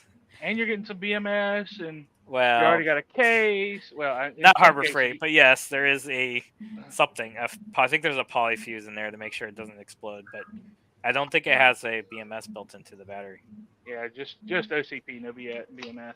Yeah. So anyway, I have a BMS that I'm going to attach to the battery, just to make sure that it doesn't over discharge. But right. Yeah, it's gonna be fun. I need to figure out how I'm going to do all of it, though. Jano, do you have the thing you printed, the Nickelodeon thing? Oh, yeah, I want to see that. I do. It's on the table over here. I'll go grab it real quick. I want to see this. Show this speaking off. of Rocky Mountain, I actually have a prototype of my latest project I'm working on. Some new 3D printed LED light panels. Yeah, I saw your stream. I saw your stream last night. I was wondering where you were. There we go. That's cool. Very nice. Yeah, so this is a prototype piece. I'm working on printing. Those are going to be right like now. those nano leafs or whatever. Yeah. So this is a 3-dimensional version kind of that, and then the way I designed these little triangular panels kind of showed the light through pretty well. And there's actually slots like in the actual model itself, so you can see the light through there too. So that's cool. Just got to figure out how I want to design the model so I can assemble these easily. That's the tricky part right now, but the light diffusion works pretty well. Yeah, that looks great. Let me go grab my other model. I'll be right back. It's on the side table over here. Right. I've got. I made this in UForge, but I have not printed it on the Bamboo yet. You don't have to print it on the Bamboo. That's fine. No, I don't. But it's easier than I have to be here for manual color changes. That's true. Yep. So today I went to go start a print. Went to start at a UForge print today and was loading a filament and it snapped off in the AMS down in the tube, and I had to pull the whole thing apart to take the distributor motor out or whatever that back end motor is. Oh, hold on. Look at that. Jano. Oh no! What happened? That is so cool. Yeah, I think his audio is great at the moment. I love it. Jano, we can't hear you. Sorry, I muted myself. That is cool. Yeah, there's a couple of tweaks I need to make to the base itself, but printed that on the XL. You know what's funnier is that first of all, I like the idea that you put the geometry inside of the refractive geometry inside there, but it looks better than the actual trophy. Yeah, I know. Have you seen the actual trophy? Isn't it like it was like cast or? I mean, it looks like it was like cast acrylic or something like. Yeah, it looked to be like some sort of like. But they didn't have like bright green LEDs back then. I'm sure it had like a bulb in there or something like that. Oh yeah, I don't think like the actual trophy on the show. I don't think they were able to actually keep that. I think they got like a smaller like replica to take from after the fact. That's annoying. Isn't it crazy to think that they didn't have bright green LEDs back then? Well, they had green LEDs, but yeah, they weren't like super bright. Like it was probably they didn't have blue LEDs. I don't think until like when that something. show came out. Now these, ironically, the LEDs in here are like some just really cheap LED strips I found on Amazon. They're battery powered. They come with a little infrared remote.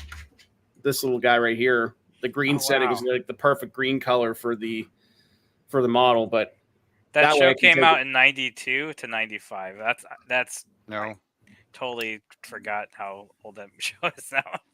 But yeah, the logo itself is all 3D printed as well. Cool. I found an SVG of the model online and then just did a bunch of color swaps on the XL with the single tool XL up back there. What, that's what cool. uses Dan, is what like did the you bronze, order? Gold color. Holy crap, dude. What? Hold on. Sorry, Dan just ordered. Oh, you can see that? Yeah, I'm the one that set it up. Okay. Oh, Dude. the merch. Gotta get some swag. Holy crap, dude. You got it for your whole crew?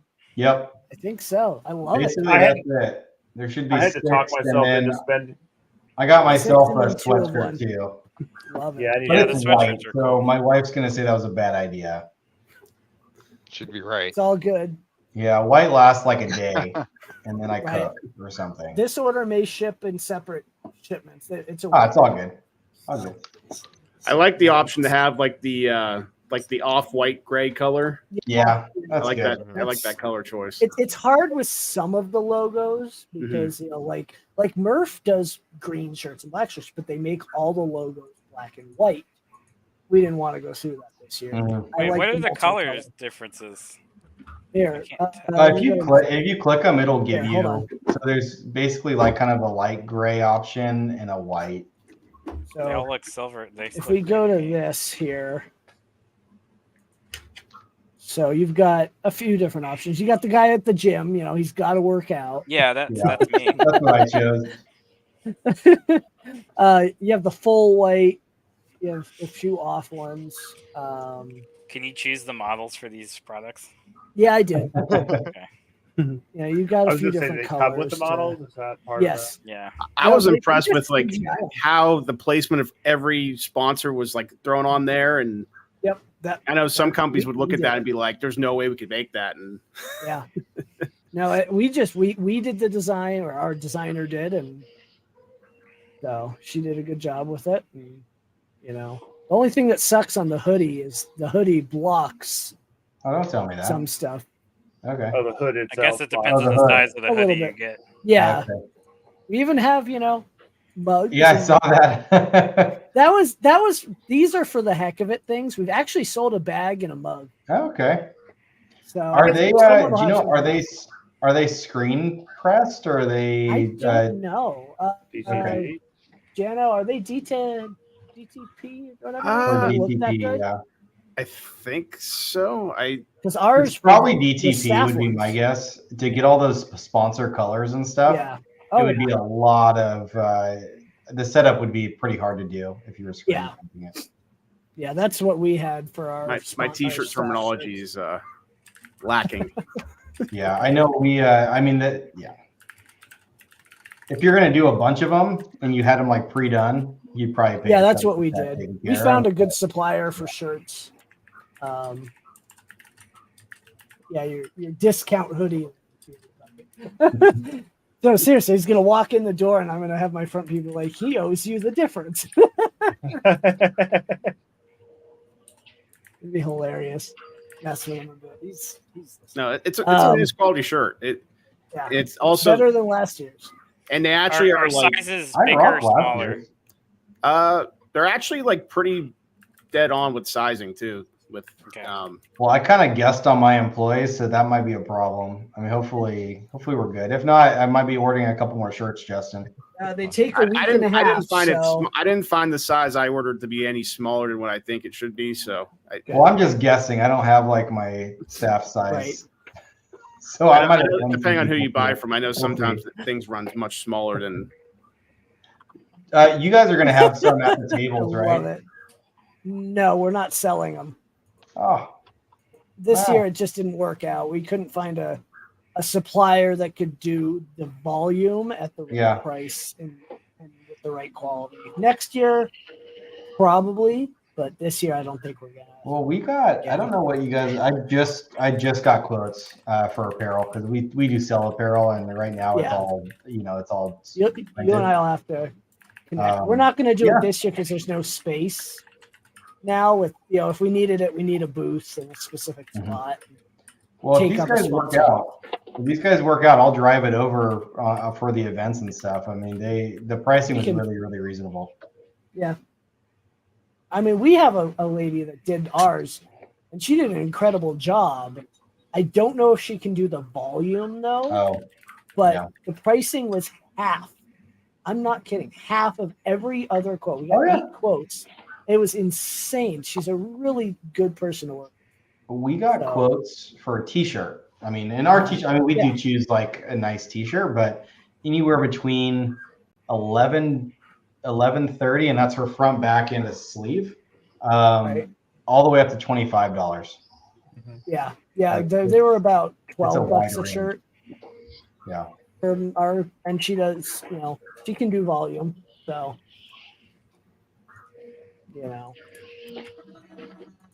Viking.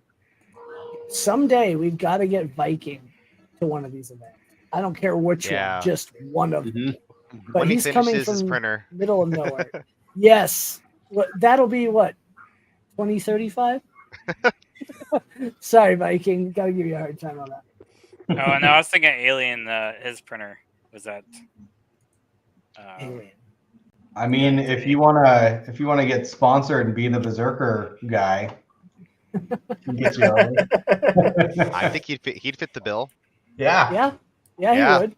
He would fit it really well. Let's do it. Oh, you're bringing the cutout can still for get the him event? A flight. No, the cutout didn't. The cutout's probably done unless I get a new one. Yeah. It traveled. 3 events is as much as one of those things can manage. Right. Maybe a new design. I don't really understand the werewolf thing. The Berserker? Dude? Is that what it is? Yeah. What is it? it's I'm sorry.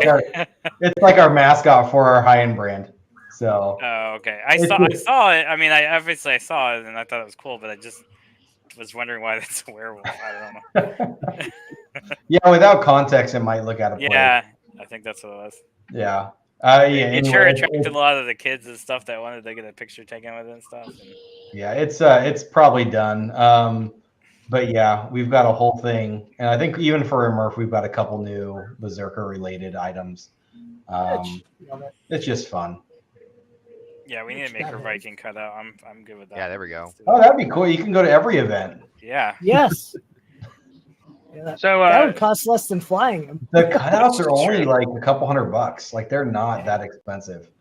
We got our long And banner to you can hang get 'em above folded. the entrance too.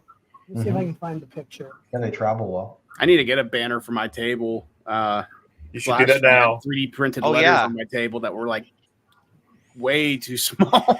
I just ordered one from Vistaprint, and it was super cheap, honestly. Cheap is good for me. Like I need to. Yeah. It's about the time to do it. If you wait another 2 weeks, you're going to start getting into like rush situations. So Big Jano, imprint.com. That's what we've been using. They're pretty quick. Here's the banner that we're going to be using above the main entrance. Yeah. Because I just realized I had to order stuff on AliExpress today. cool. And they're like, it'll get here at the beginning of April. And I'm like, all right, just in time for Rocky Mountain. Is that for the outdoor?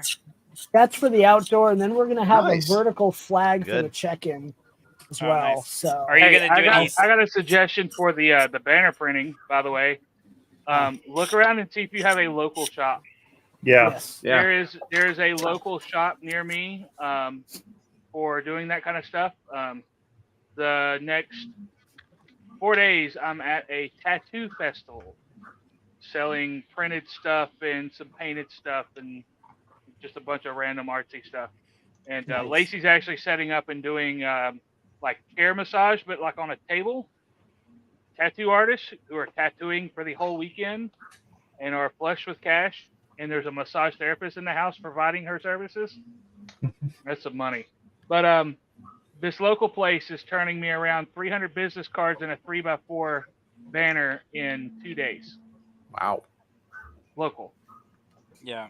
And it's like $140 all in. Not bad. So check local. Absolutely check local. Right. So That's- I have Oh, what's going to be a really, really cool project Did you see what I'm doing in Discord, Justin? Did I show that to you? No, I haven't seen it. So, with all these hours I'm working lately, I listen to a lot of YouTube. And I came across somebody who took an old Macintosh, one of the old compact Macs from the late 80s, and dubbed a modern system in it. Oh, that's an SE30 that you were talking about, right? Oh, yeah, cool. That's an SE30. Oh, yeah. Oh, wow. So, wait, with the CRT screen, I'm hoping, right?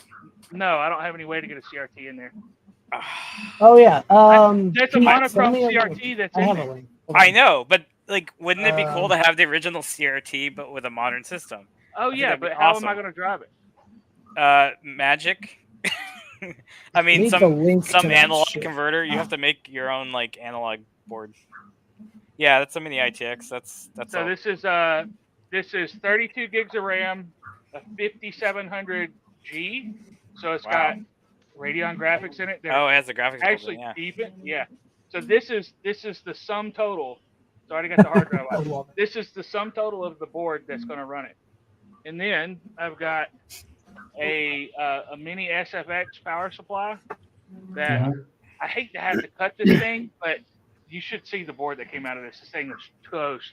Yeah. So I'm going to print a ledge and cut in my power supply right here. And then I'm going to find, I'm going to scan this here, and I'm going to print something to go here where I can put like HDMI in the middle of this. Oh, nice. This here, and then, you know, whatever here and whatever there, and basically just run cords on the inside. That's and so then cool. here, this expansion on the underside of this. Here, let me show you. By the way, you can sell the components, the original. Oh yeah, I'm components. going to. Okay, because collectors love that stuff. You see that metal part there? I'm going to get a USB 3 hub and find a way for it to fill up this hole and bolt in place. Have a slot drive, CD drive in there, DVD drive. That would be cool, but I don't really need it. I'm thinking about putting because I think this is going to be my makerspace rig, so I'm probably going to put an SD reader there. Yeah. Because you know we've got the Cocoa Press up there, we've got a Prusa up there. Yeah. A bunch of stuff you can use SD with. I'm going to put a power button here, and I'm going to put the LCD control panel here. Oh, I didn't mention that part. I've got an LCD panel for it. Is it one of those? You can reuse an iPad too, like a Retina screen, or. This is actually a decently high resolution. This is like a 10-inch 4x3. No, this is a 9-inch 4x3. Oh man, that's a perfect size. It's like double H. It's 2K. That's gonna be really cool. Yeah, especially because you could actually.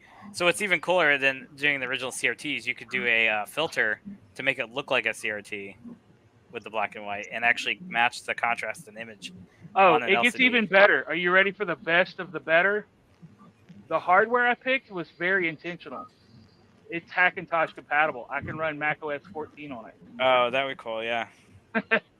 Not that I have any use for macOS, but if I wanted, well, you could also emulate macOS 1 through 6. Oh yeah, yeah, easily. But if I wanted to, flip the system, having macOS 14 on it as a Hackintosh is just like people's jaws drop on the floor seeing that. You could also get like an M2 Mac Mini and also fit that, and you have enough room for both. Oh yeah, yeah, you got plenty of room. So there's also somebody's already designed the gap filler for that. Wait. What if you did a bolt like? So I did a lens once where I made a lens that actually looked like a CRT bubble. I can buy one of those off of Etsy for $300. And it comes with a screen. It's designed to work with a specific screen. Oh, the screen is significantly smaller than the hole. This screen is actually larger than the hole. That actually looks really good. The one hurdle I've got to cross is I need to force overscan on this panel to make it shrink down to size. I think I can do it in software. You can do it in software, I think. But I haven't got that far yet. This panel came like this. The only power supply in was the control board. The main control board has 12 volt in. So I just splice it into the power supply. And then HDMI, you can run a little like a loop back HDMI. Yeah, just a little output here. So the idea is, because this is such a small monitor to do anything modern on, even though it's going to be good, high resolution, high quality, the idea is this is going to sit on the desk next to a modern monitor. Yeah. You'll have dual screen. You know what you should do? You should get an Apple Cinema display, like an old one, so you can match. Another thing too, on one of the, I don't know how I got down the retro computer like YouTube algorithm. It's addicting. Bye, Dan. But dude, like it's. Bye, Dan. Thanks for hanging out. I actually have to leave too. I got to get to bed. I got to go to the meet tomorrow. Not approved. You got to be up all night. Thanks, Steve. I'll let you know on the projector stuff. Okay. So, yeah, like I'm not a retro PC collector. I'm not an enthusiast about it. I like watching them work on stuff. I actually went down to Action Retro is the person I think of. Oh yeah. I was working my webcam, but like I was gonna go get just this one, and the guy actually had 3 of these and a Mac LC. Oh, the LC color, the classic or LC? It's the LC. It's just a little tiny pizza box thing. There's also the color. There's also the color classic, which I thought would be a cool one too. Yeah. Because then you could. So my goal was because I'm plenty capable of soldering and repairing, and one of my buddies who's a Makerspace member is an electrical engineer and is really good with this kind of stuff. I'm fixing the other 2. I've got the LC working. Yeah. I had to recap the power supply to get it to work. I still got to recap the board because the caps are starting to leak, but that one works.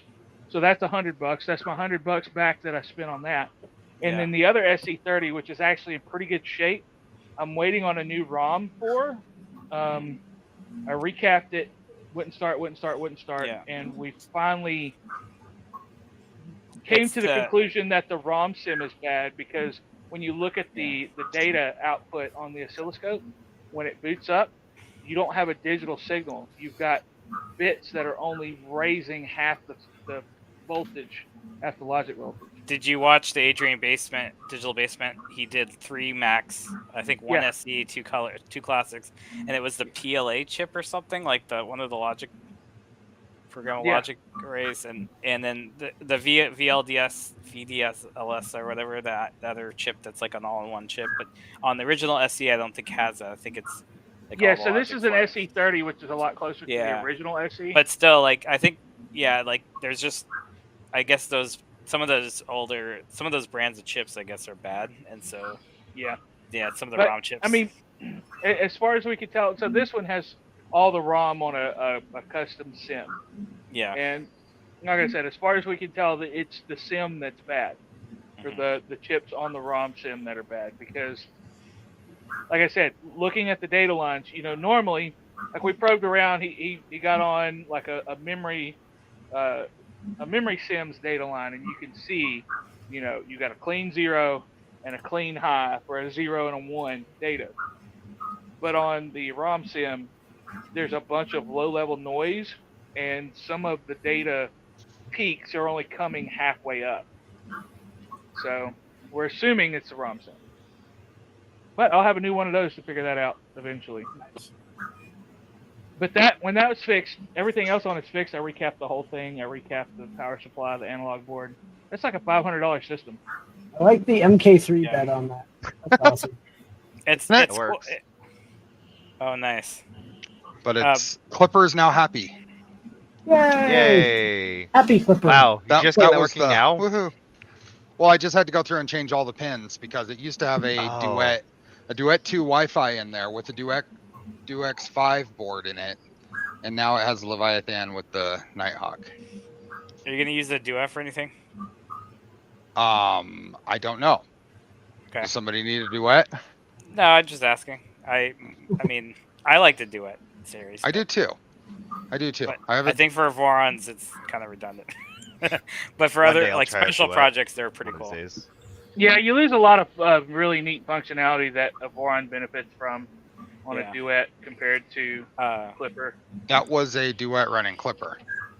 Oh, really? Oh, okay. Yeah. That's an interesting one. So that was a duet 2 then. I mean, you can run Clipper on a duet 3. That's cool. This is new. Hey, Bob. How you doing? I think it's been worked on, but yeah. How long ago did that become a thing? I don't know. I'm guessing, because I haven't actually tried it. So. Because the last I checked, I got a duet 3 floating around here somewhere. I think I had 2 of them. I can look it up. Let me see. If I do build the big Delta, I'm probably going to end up using a duet because of the high current. Well, I guess I could do 5160s, but I want to do closed loop as well if I'm going to do a big printer. If you're doing closed loop, honestly, your best bet servos. Is step servos and just. Yep. There's NEMA 23. Like you can get NEMA 23 servos for about $100 each. No, with the drivers, I think they're about $35 each. Really? Those are about 35. Oh no, I meant like the 300 ounce inch or whatever those are, like the beefy These ones. are pretty. These are like 200 maybe. There are they have bigger ones that are like example configs out there for Clipper for Duet 3. Cool. So, yeah. But yeah, those work fantastic. Those are some AliExpress ones, and they work really good. Those are going on my Milo that I'm a year and a half behind making. Which Pete? There's 2 Petes. Oh, he is. Interesting. What was the Lightbox Pete? Oh, that Pete? I think. Yeah, that Pete's cool. I mean, not that the other Pete isn't, but. Yeah, Shirtle 3D Pete. Yeah. Got it. I just know his logo. Light boxes and stuff. All the Petes. I'm so bad with names, especially in the Polymaker Discord where there's like a million people. Yeah. It's Pete and Repeat. Yeah, Pete and Repeat. We're going with Nickelodeon nostalgia over here. Yes. Oh, you know what'd be good is a Rocco's Modern Life print. Right. Think about that one. Some of these printers really loud. I mean, we all have printers, but. I mean, yeah. I'm surprised y'all haven't complained about probably my XL in the back. Do you have the new? You should install the 6.0 alpha firmware.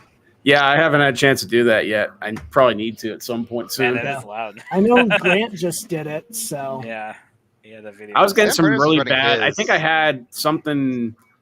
I think I had like a scraper sitting on like the bottom of the printer one day, and I just heard some really like loud vibration coming from it. It could have been from the driver too, but I was like, man, that's really loud, like louder than any of my other printers I have running at the time. But it's amazing that printer doesn't have has louder steppers than it does have fans, because usually it's the other way around. It's usually the fans are really quiet. The fans you really only hear when there's I've nothing. Heard cooling is a problem for some people too.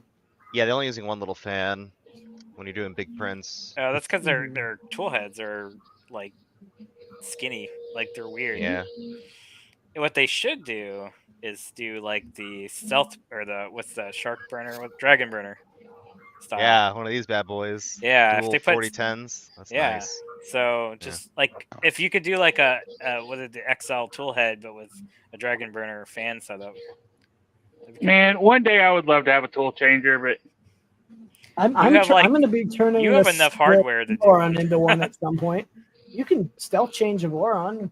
Zombie's doing like 6 of them. I don't even know. Well, not that many. I don't really want to do that because right now, I've got the I've got a 19-lane trad rack on my Voron.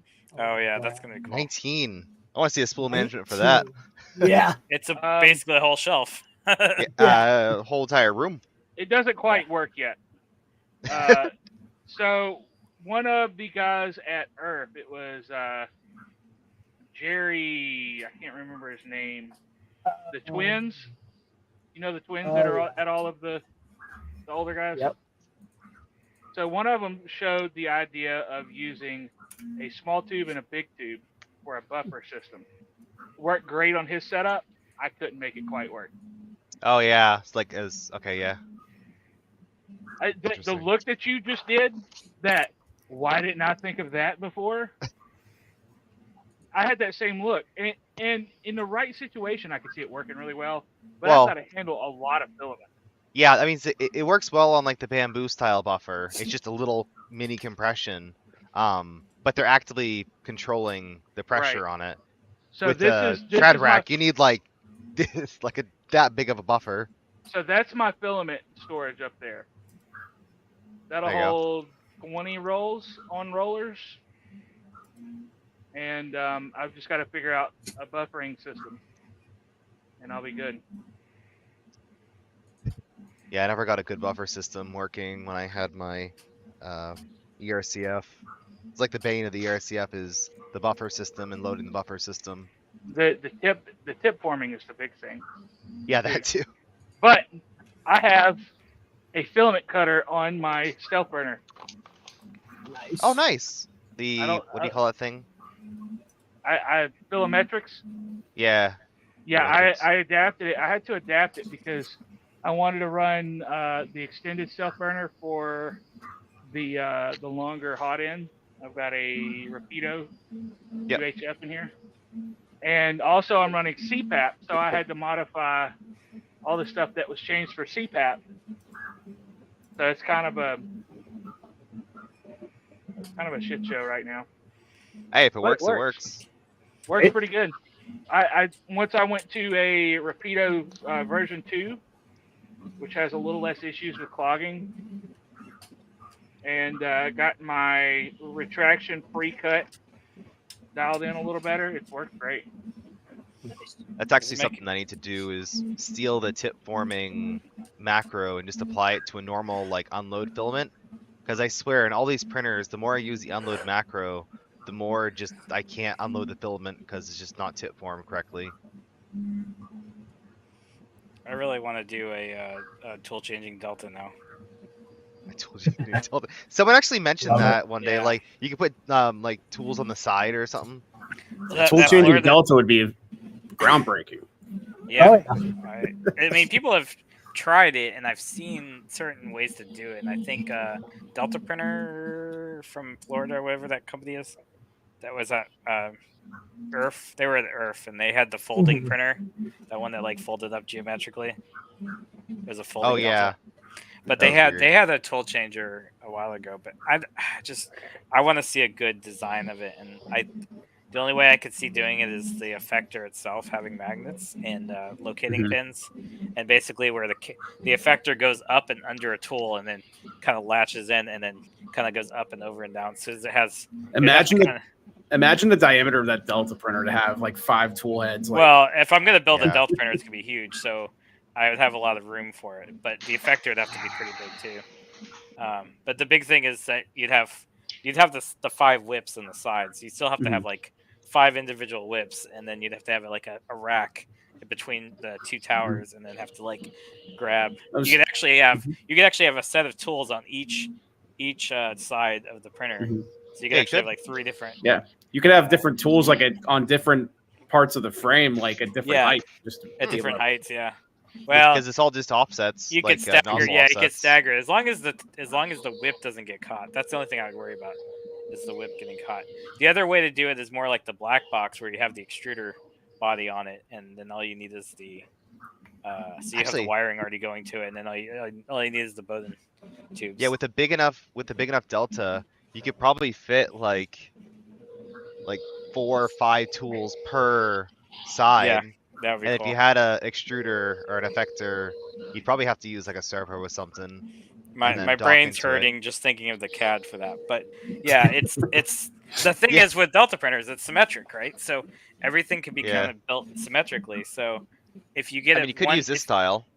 If you can get the effector to reliably dock and undock, the other option is you could also have them like kind of hanging from the top, and that way it can just kind of like. Well, that's what I mean. The effector would have to basically come from underneath, grab it off of a like a pin setup. Yeah, kinda you like could totally do this system, but with you could do like one bushing on each side. You could actually have the effector lock, like a locking ring, essentially that rotates, or that grabs like a rotating locking ring. But I do think something like magnets done with. are. You could do something like done with a pull stud on a like a Cat 40 or Cat 50 tool changer, where you have a tapered section and then your lock pulls it up. I have seen that. I actually have seen that done, where basically it would just be an acceptor, like a conic acceptor, and then it would have to go over the tool changer. This right here is pretty damn rigid. It's actually has better input shaper graphs than regular tap, and is almost about. It's like having a rigid mounted tool head once it's docked. Does it use that as an actual tap head though? Like yes. Can each one tap? Yes. Oh. Yeah. Tap was really cool. Like ideally, but I'm not a fan. What, do you like the beacon? Yes, a lot. Yeah, Yes. yeah, beacon's really nice. Oh my god, beacon is a game changer. Why not just have a beacon on a tool changer? You could do that too. I was actually considering permanently mounting my beacon on the what is it, the carriage, but then you'd have to have a wire always on. And then the metal. The problem is the metal above it. You have to clear that too. If you could get like Mental or somebody else who's really, really good with the Ginger language, you could actually have a Voron 2.4 style tool probe and have one beacon, have that beacon control everything, and when that beacon is put away, or that tool head is put away, you hit the tool setter, basically is what it becomes then. Switch to the other tool and then go hit it, and then set your offset off of that. That would be the way to do it. The other thing, instead of just doing hot ends for tool heads, what other things would you put on a tool head? Finishing spindle. Glue stick. You do a passive glue stick. Oh, that's a good idea. I didn't think about that. You could actually put some kind of layer on the supports, so you could actually have you could have some kind of substrate that goes on top of interface layer for a support. That would be cool. Make a cleaner support. So I tried to do this back in. I had the MakerBot Cupcake 2011, 2010. I never got to get it work, but I was trying to use the cornstarch and water to make a non-Newtonian liquid. And the idea, oobleck. So the idea, I was going to try to do this, where I was going to basically start a print, and then when it got to the overhang, I would pour in enough oobleck so that the material actually would float on the oobleck to prevent it from drooping. So it was kind of like a liquid suspension of the material. But the problem is I was using like aluminum foil. I couldn't get the print to stick to the aluminum foil because I was using aluminum foil to make like a trough, so that I could basically pour in oobleck and then make it so that I could. The other option I was thinking about doing was wax. So you have like a wax depositor essentially, and so you could actually just pour molten wax on a top of a support, and then you have an interface layer. But the problem with that is the wax would just it would probably just I don't know, like the PLA would still like droop on top of the wax, but I don't know if it would melt it like instantaneously. If you're using part cooling, you could have it cool. But I mean, we don't have to really worry about that now that we have like PLA, PETG like supports and stuff that are clean. But no, I thought of just like non-conventional ideas for tool changers, like the camera, where I have a camera that scans, the object and then parks itself. Like, there's a lot of things you can do. I like the idea of the Delta tool changer. I actually kind of like that. That'd be interesting. Yeah, well, if help me fundraise, and I will build it. after keep subscribing to Mitch's channel. Yeah, after Rocky Mountain, if I can ever make any videos ever and submit them, right? And if I could ever stream again, because I'm so burned out. Yeah, I hate it. I've just been playing video games. That's all I do. Moving people around based on how they're facing. Burned out. No, I feel that the whole month of February, I literally couldn't do anything because of work. Yeah, work well, you moved and got a new job, right? I did. Yeah, that's a lot. I have been working 58 hours a week since January 1st, with every second week 50 hours. That sucks. Nonstop since January. Hold on, we're getting to old school technology. And I don't even get time and a half. That sucks. Yeah, you're still going through that, aren't you?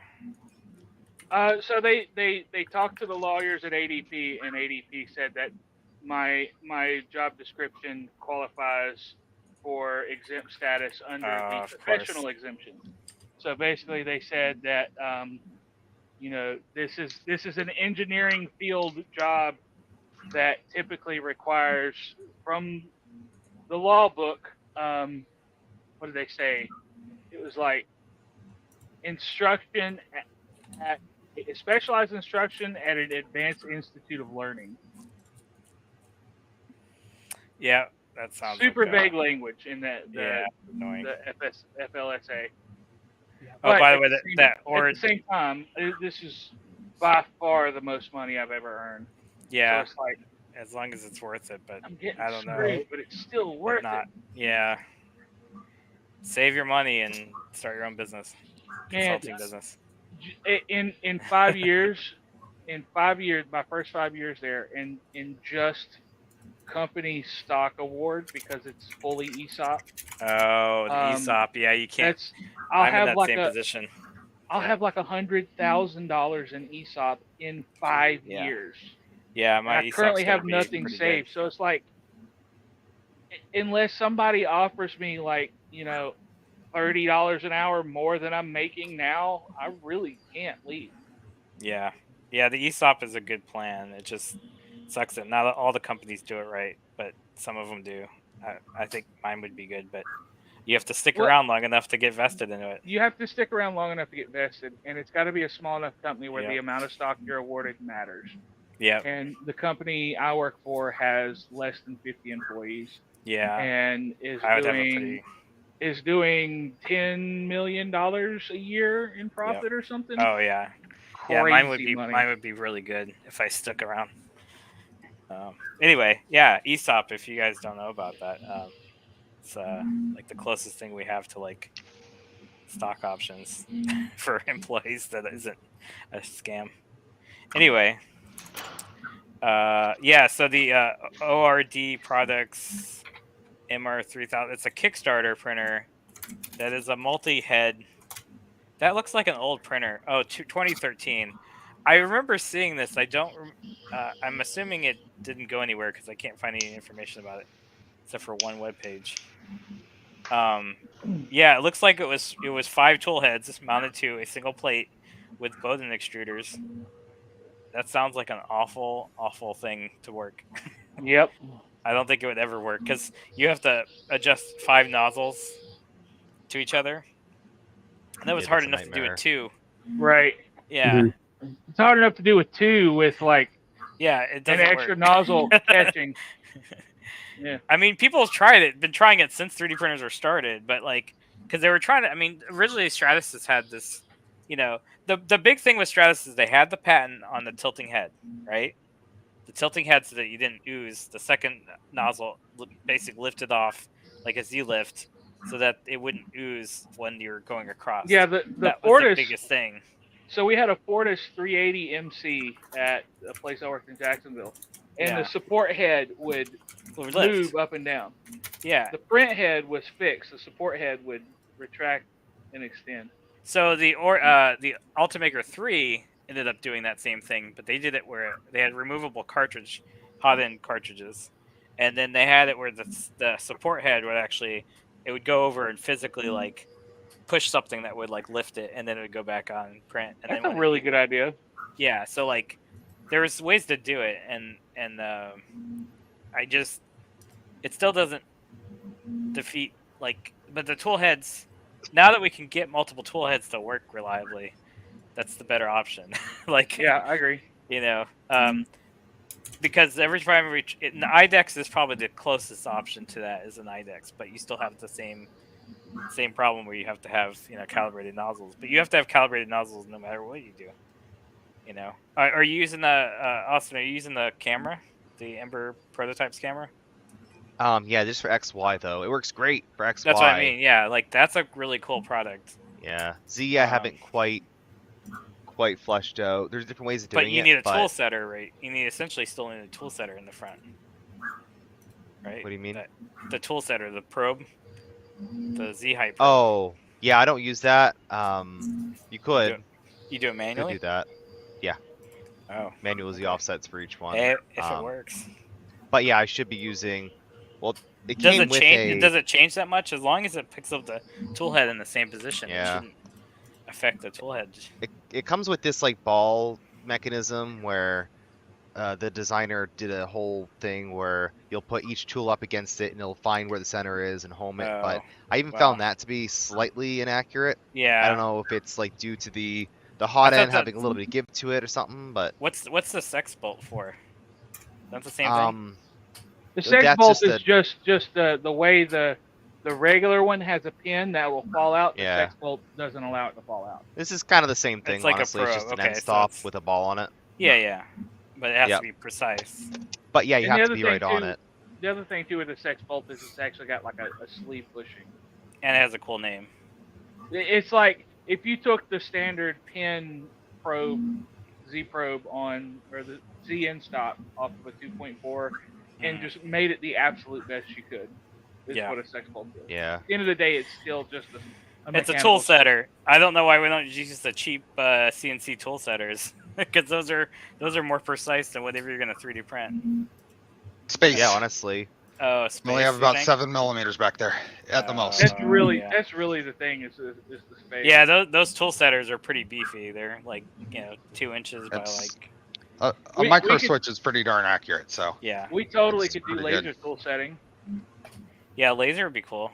Honestly, that would that would be the way to solve the problem because you could do XY position and you just need a cross laser basically.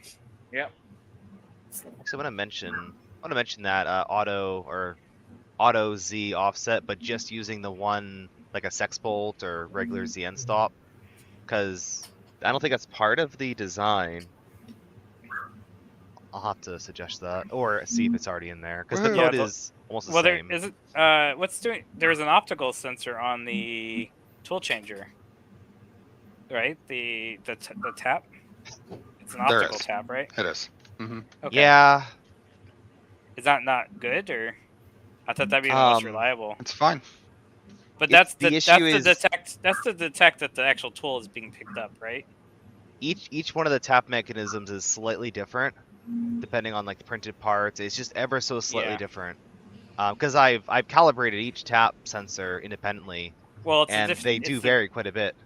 It's the distance from the pick up the tap point to, but you still need to have a nozzle probe of some kind, right? So you still need to touch each nozzle off, and so that way, wherever it flags is the offset of that amount. Like so currently I'm just doing a manual Z offset. So probing with tool 1, and then you manually grab the second tool, and then run your same Z offset test and find the difference. So yeah, paper method, it works.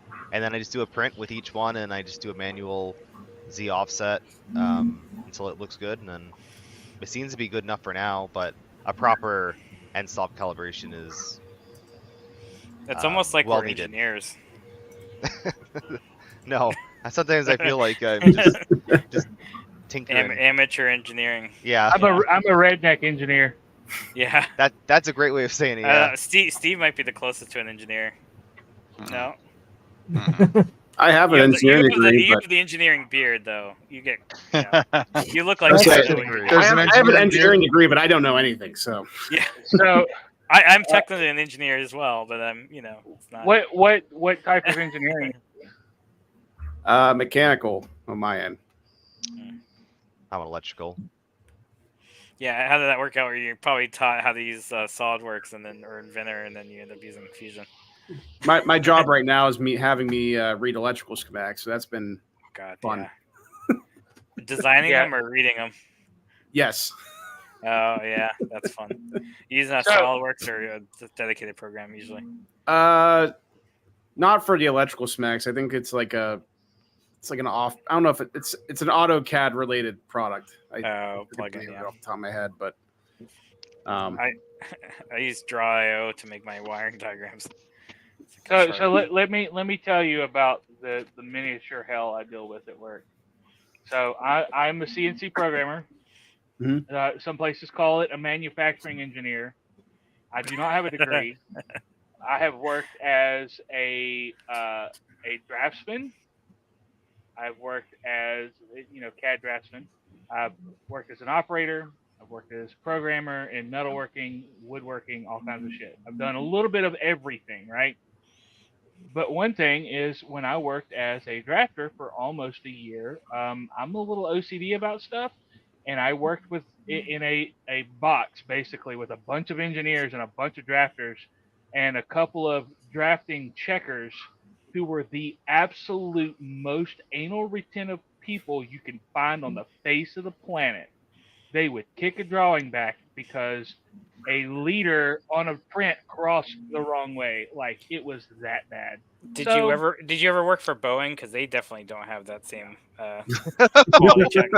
Too soon. I've got a really funny thing about Boeing in a second, though. Probably not on the stream, but yeah. Yeah, no. So I picked up that like, why are you so bad when I look at other people's prints and they do stupid stuff? So I'm constantly griping about, hey, why do you do it this way? Why do you do it this way? Why do you do it this way? So the company I work for now, before the last place I worked, everything was done. All the prints were done basically in AutoCAD because it was a bunch of old school engineer guys that all they'd ever done is AutoCAD. It's whatever. Where I'm at now, it's all SolidWorks. Mm-hmm. And I learned drafting in SolidWorks. So I'm seeing these mistakes that these guys are making because a lot of times we don't have a lot of drafters. It's mostly engineers, so the engineers doing all their own work. And it's just like, oh my God. When I run out of stuff to do programming wise, when I get called up and I'm not having to do Hell Week and I'm looking for work, I'm coming up here and you're letting me take over for a minute and fix some of this shit because it is a nightmare. So in SolidWorks, if you have like dimensions and stuff it's called dangling. It's where they're not actually referencing anything. They show up a color. Yeah. I see those colors in all of these prints that are released and signed off. I like designing stuff without constraints in Fusion and then building it on there. The best in SolidWorks is when you update one thing in the model and it apparently messes up 14 of your dimensions on the drawing, and then you have to go back and delete the old ones and re-add. So that can be fixed by getting better. That's a skill issue. Yeah, I'm being completely serious. There's you tend to learn the way to design stuff in SolidWorks so that downstream changes don't fuck the whole thing up. But yeah. It's bad because I've caught all kinds of problems where things aren't called out right, and like I found a hole that one of the engineers was supposed to. So there was a bolt pattern with a pin in the middle, right? So you got a locating pin, 2 bolts. The pin was supposed to be dead center on a line between the center of these 2 bolt holes. It was just off in space, and he didn't catch it. And he just fixed it. He didn't reference it on the print. No, he didn't even reference it on the print. So like it didn't pick it up. It was just like a pattern type thing. And I go to program this thing and realize I've already sent a program out and one of these bolt holes are in the wrong place because you did the model wrong. So I had to go out on the shop floor, but hey, don't cut this yet. Yeah. And fix that program. Come back, fix the other program. It's a nightmare. The worst thing in the world. Yeah. Oh, sorry. I said I caught an engineering drawing because I was a technician for the CNC company, and the oscillating knife was supposed to be packed full of high temperature grease because it was friction surface because it was oscillating bearing. So it was like a eccentric cam essentially that would oscillate the knife, and the floor was not, the production floor was not packing with grease, and so I had to go on like several bearing replacements. I know very, very well those knife packs. We didn't get the oscillating ones, and I think they quit making them. Well, there's a couple different ones like out there, but like we went to the pneumatic ones were pretty cool, but you still have to rebuild the pneumatic ones because they're self-destruct essentially. You have to put air lube in them. If you put air tool oil in them, they'll just basically need to be rebuilt. But so Zach, go ahead. I was going to say the worst in SolidWorks blowing up models with downstream changes to shit. Oh yeah. Is Mastercam. That is the worst buggy software I've ever worked with in my life. Yeah, I actually haven't used Mastercam yet, but I'm glad I'm learning Fusion manufacturing. At least HSM works better, right? Mastercam is really good software. It's easy to learn. There's a lot of really powerful tools in it. It's just it likes to gaslight you because it'll crash for no reason. Mm-hmm. You'll have a whole bunch of operations and everything's good. All the geometry's there, that's good. And then you'll be doing stuff for your next step and like you're drawing in some wireframe, right? And then because the way the wireframe works in that, it's easier to just draw past and then trim. And then you go on the thing and you trim the end hanging off and then you hit OK. All of the wireframe you just drew is deleted. And all the geometry for one of your other steps is deleted. And then all of your other operations will have to be regenerated. Oh my God. Hope you save. So then you reload the save, you lose all that time, you draw it all again, and you're mad and frustrated, and you go to start trimming stuff, and it does the same thing and deletes it all again. I have to make sure that every time I open SolidWorks that the backup's enabled because there will be the most random time where it'll just crash for no reason whatsoever. Yep. You open a file too quickly, or you'll click on something too quick and it'll crash. But you mentioned the hole pattern stuff issues you were running into. So I have used another software with my job. It's a Siemens software called Solid Edge. So it's slightly. Yeah, I've got Solid Edge installed on here. I've got one of the free copies. I wish I could. There's like things with Solid Edge. If I can just take into SolidWorks, it would be gold in terms of being able just to change the design much quicker by just dragging something and having it snap. Oh man, else like concentrically or like hole patterns, like you mentioned. I can literally highlight a hole and then drag it with like an XYZ movement, and I could snap it to the bolt hole that's in the assembly and be done in 5 seconds instead of changing the sketch, changing the dimension. You can do some of that in SolidWorks, but it's sketchy as hell. Oh, yeah. The last company I worked for actually went to Siemens NX, and Siemens NX synchronous modeling tools are even better than Solid Edges. Mm-hmm. It is insane how powerful that software is. Oh, yeah. If you can find a step file, you might as well just have the original CAD. Mitch, do you know who this is? No. Okay. Unless they're gonna message me if they're a friend of mine, but yeah, we need to know who you are. I don't think I would actually. I don't think I've been to that restaurant. Yeah, very clearly that's trolling. Yeah. Yep. If it's Korean barbecue, I'll take it. Yep, I'm working on it.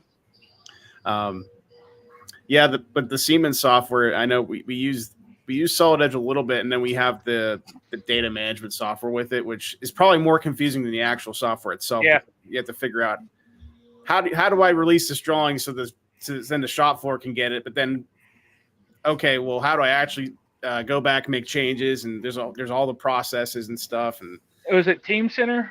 Yeah. Oh, they call it Team Center for Solid Edge. They have that on Siemens NX too. Yep. All of General Dynamics Electric Boat and all of Huntington Ingalls Newport News Shipbuilding uses Team Center. Mm-hmm. Mike Team Center is really good with Team Center. I have a love-hate relationship with Team Center. Honestly, SolidWorks EPDM is fantastic. Zach, can you do me a favor and measure the thickness of your bamboo door? The glass? Yes. That's very specific. Hey, Jenna, check I think you're getting trolled. Yeah. Oh, I am. I know. I'm getting trolled. I'm trying to fix it. So check this out. I bought these for $50.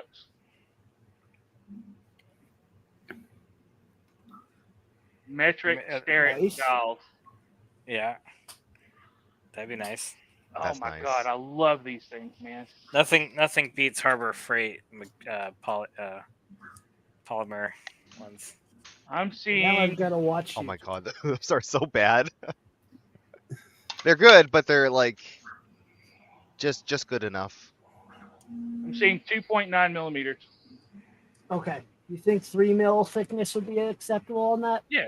Okay. Well, so you see what's here, right, Zach? Yeah, where's the door at?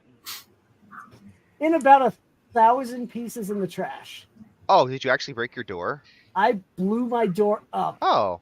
Within 1 day of getting the printer this past Well, that's weekend. no good. Yeah. Why so don't you I'm gonna have it done in acrylic or polycarb.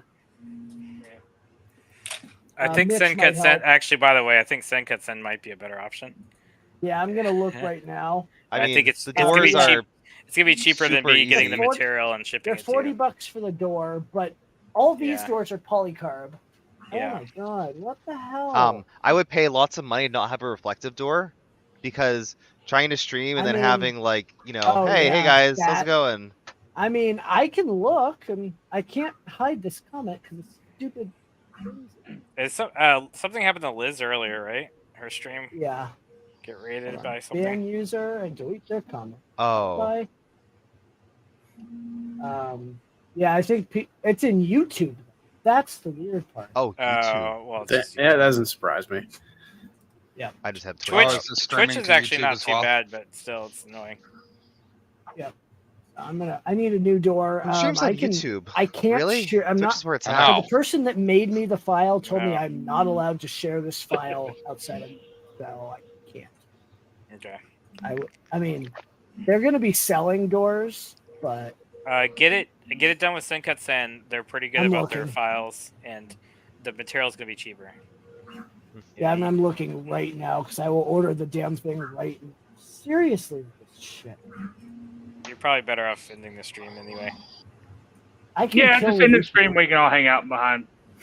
Yeah. All right. There you Well, go. that works. Thank you to everybody who's watching. Thanks for being around. Thanks to the trolls. Much appreciated. And we'll see you. I don't know if there'll be another stream That means before the you're event. Justin. That means you made it big time now. Yeah, I'm getting trolled. Yeah.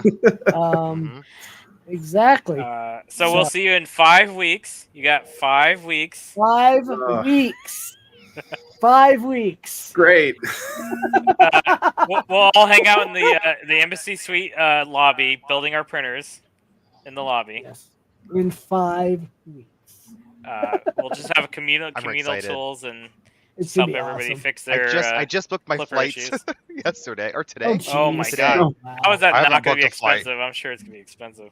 I haven't Right. booked a flight. I'll get there. I actually looked at the flight I booked, and it actually got cheaper. So I have to call them really? and see if I can get Oh, a better no. price It's on it. probably it's all Boeing flights that are left. So. Oh yeah, hurry up and end stream so I can tell this funny Boeing story. Oh, okay. Yeah. All right, See ya, hold on. Let Casey, me end it. Kevin. See you, everybody. Beautiful. Thanks for hanging. Yeah. Oh, Goodbye. and before I go out, of course, I have to play the Rocky Mountain RepRap Festival. That is a cool video. Is It's it gonna be the loud. Here ear? it comes. Is, Yes. It's please gonna no be ear rape. Headphone warning.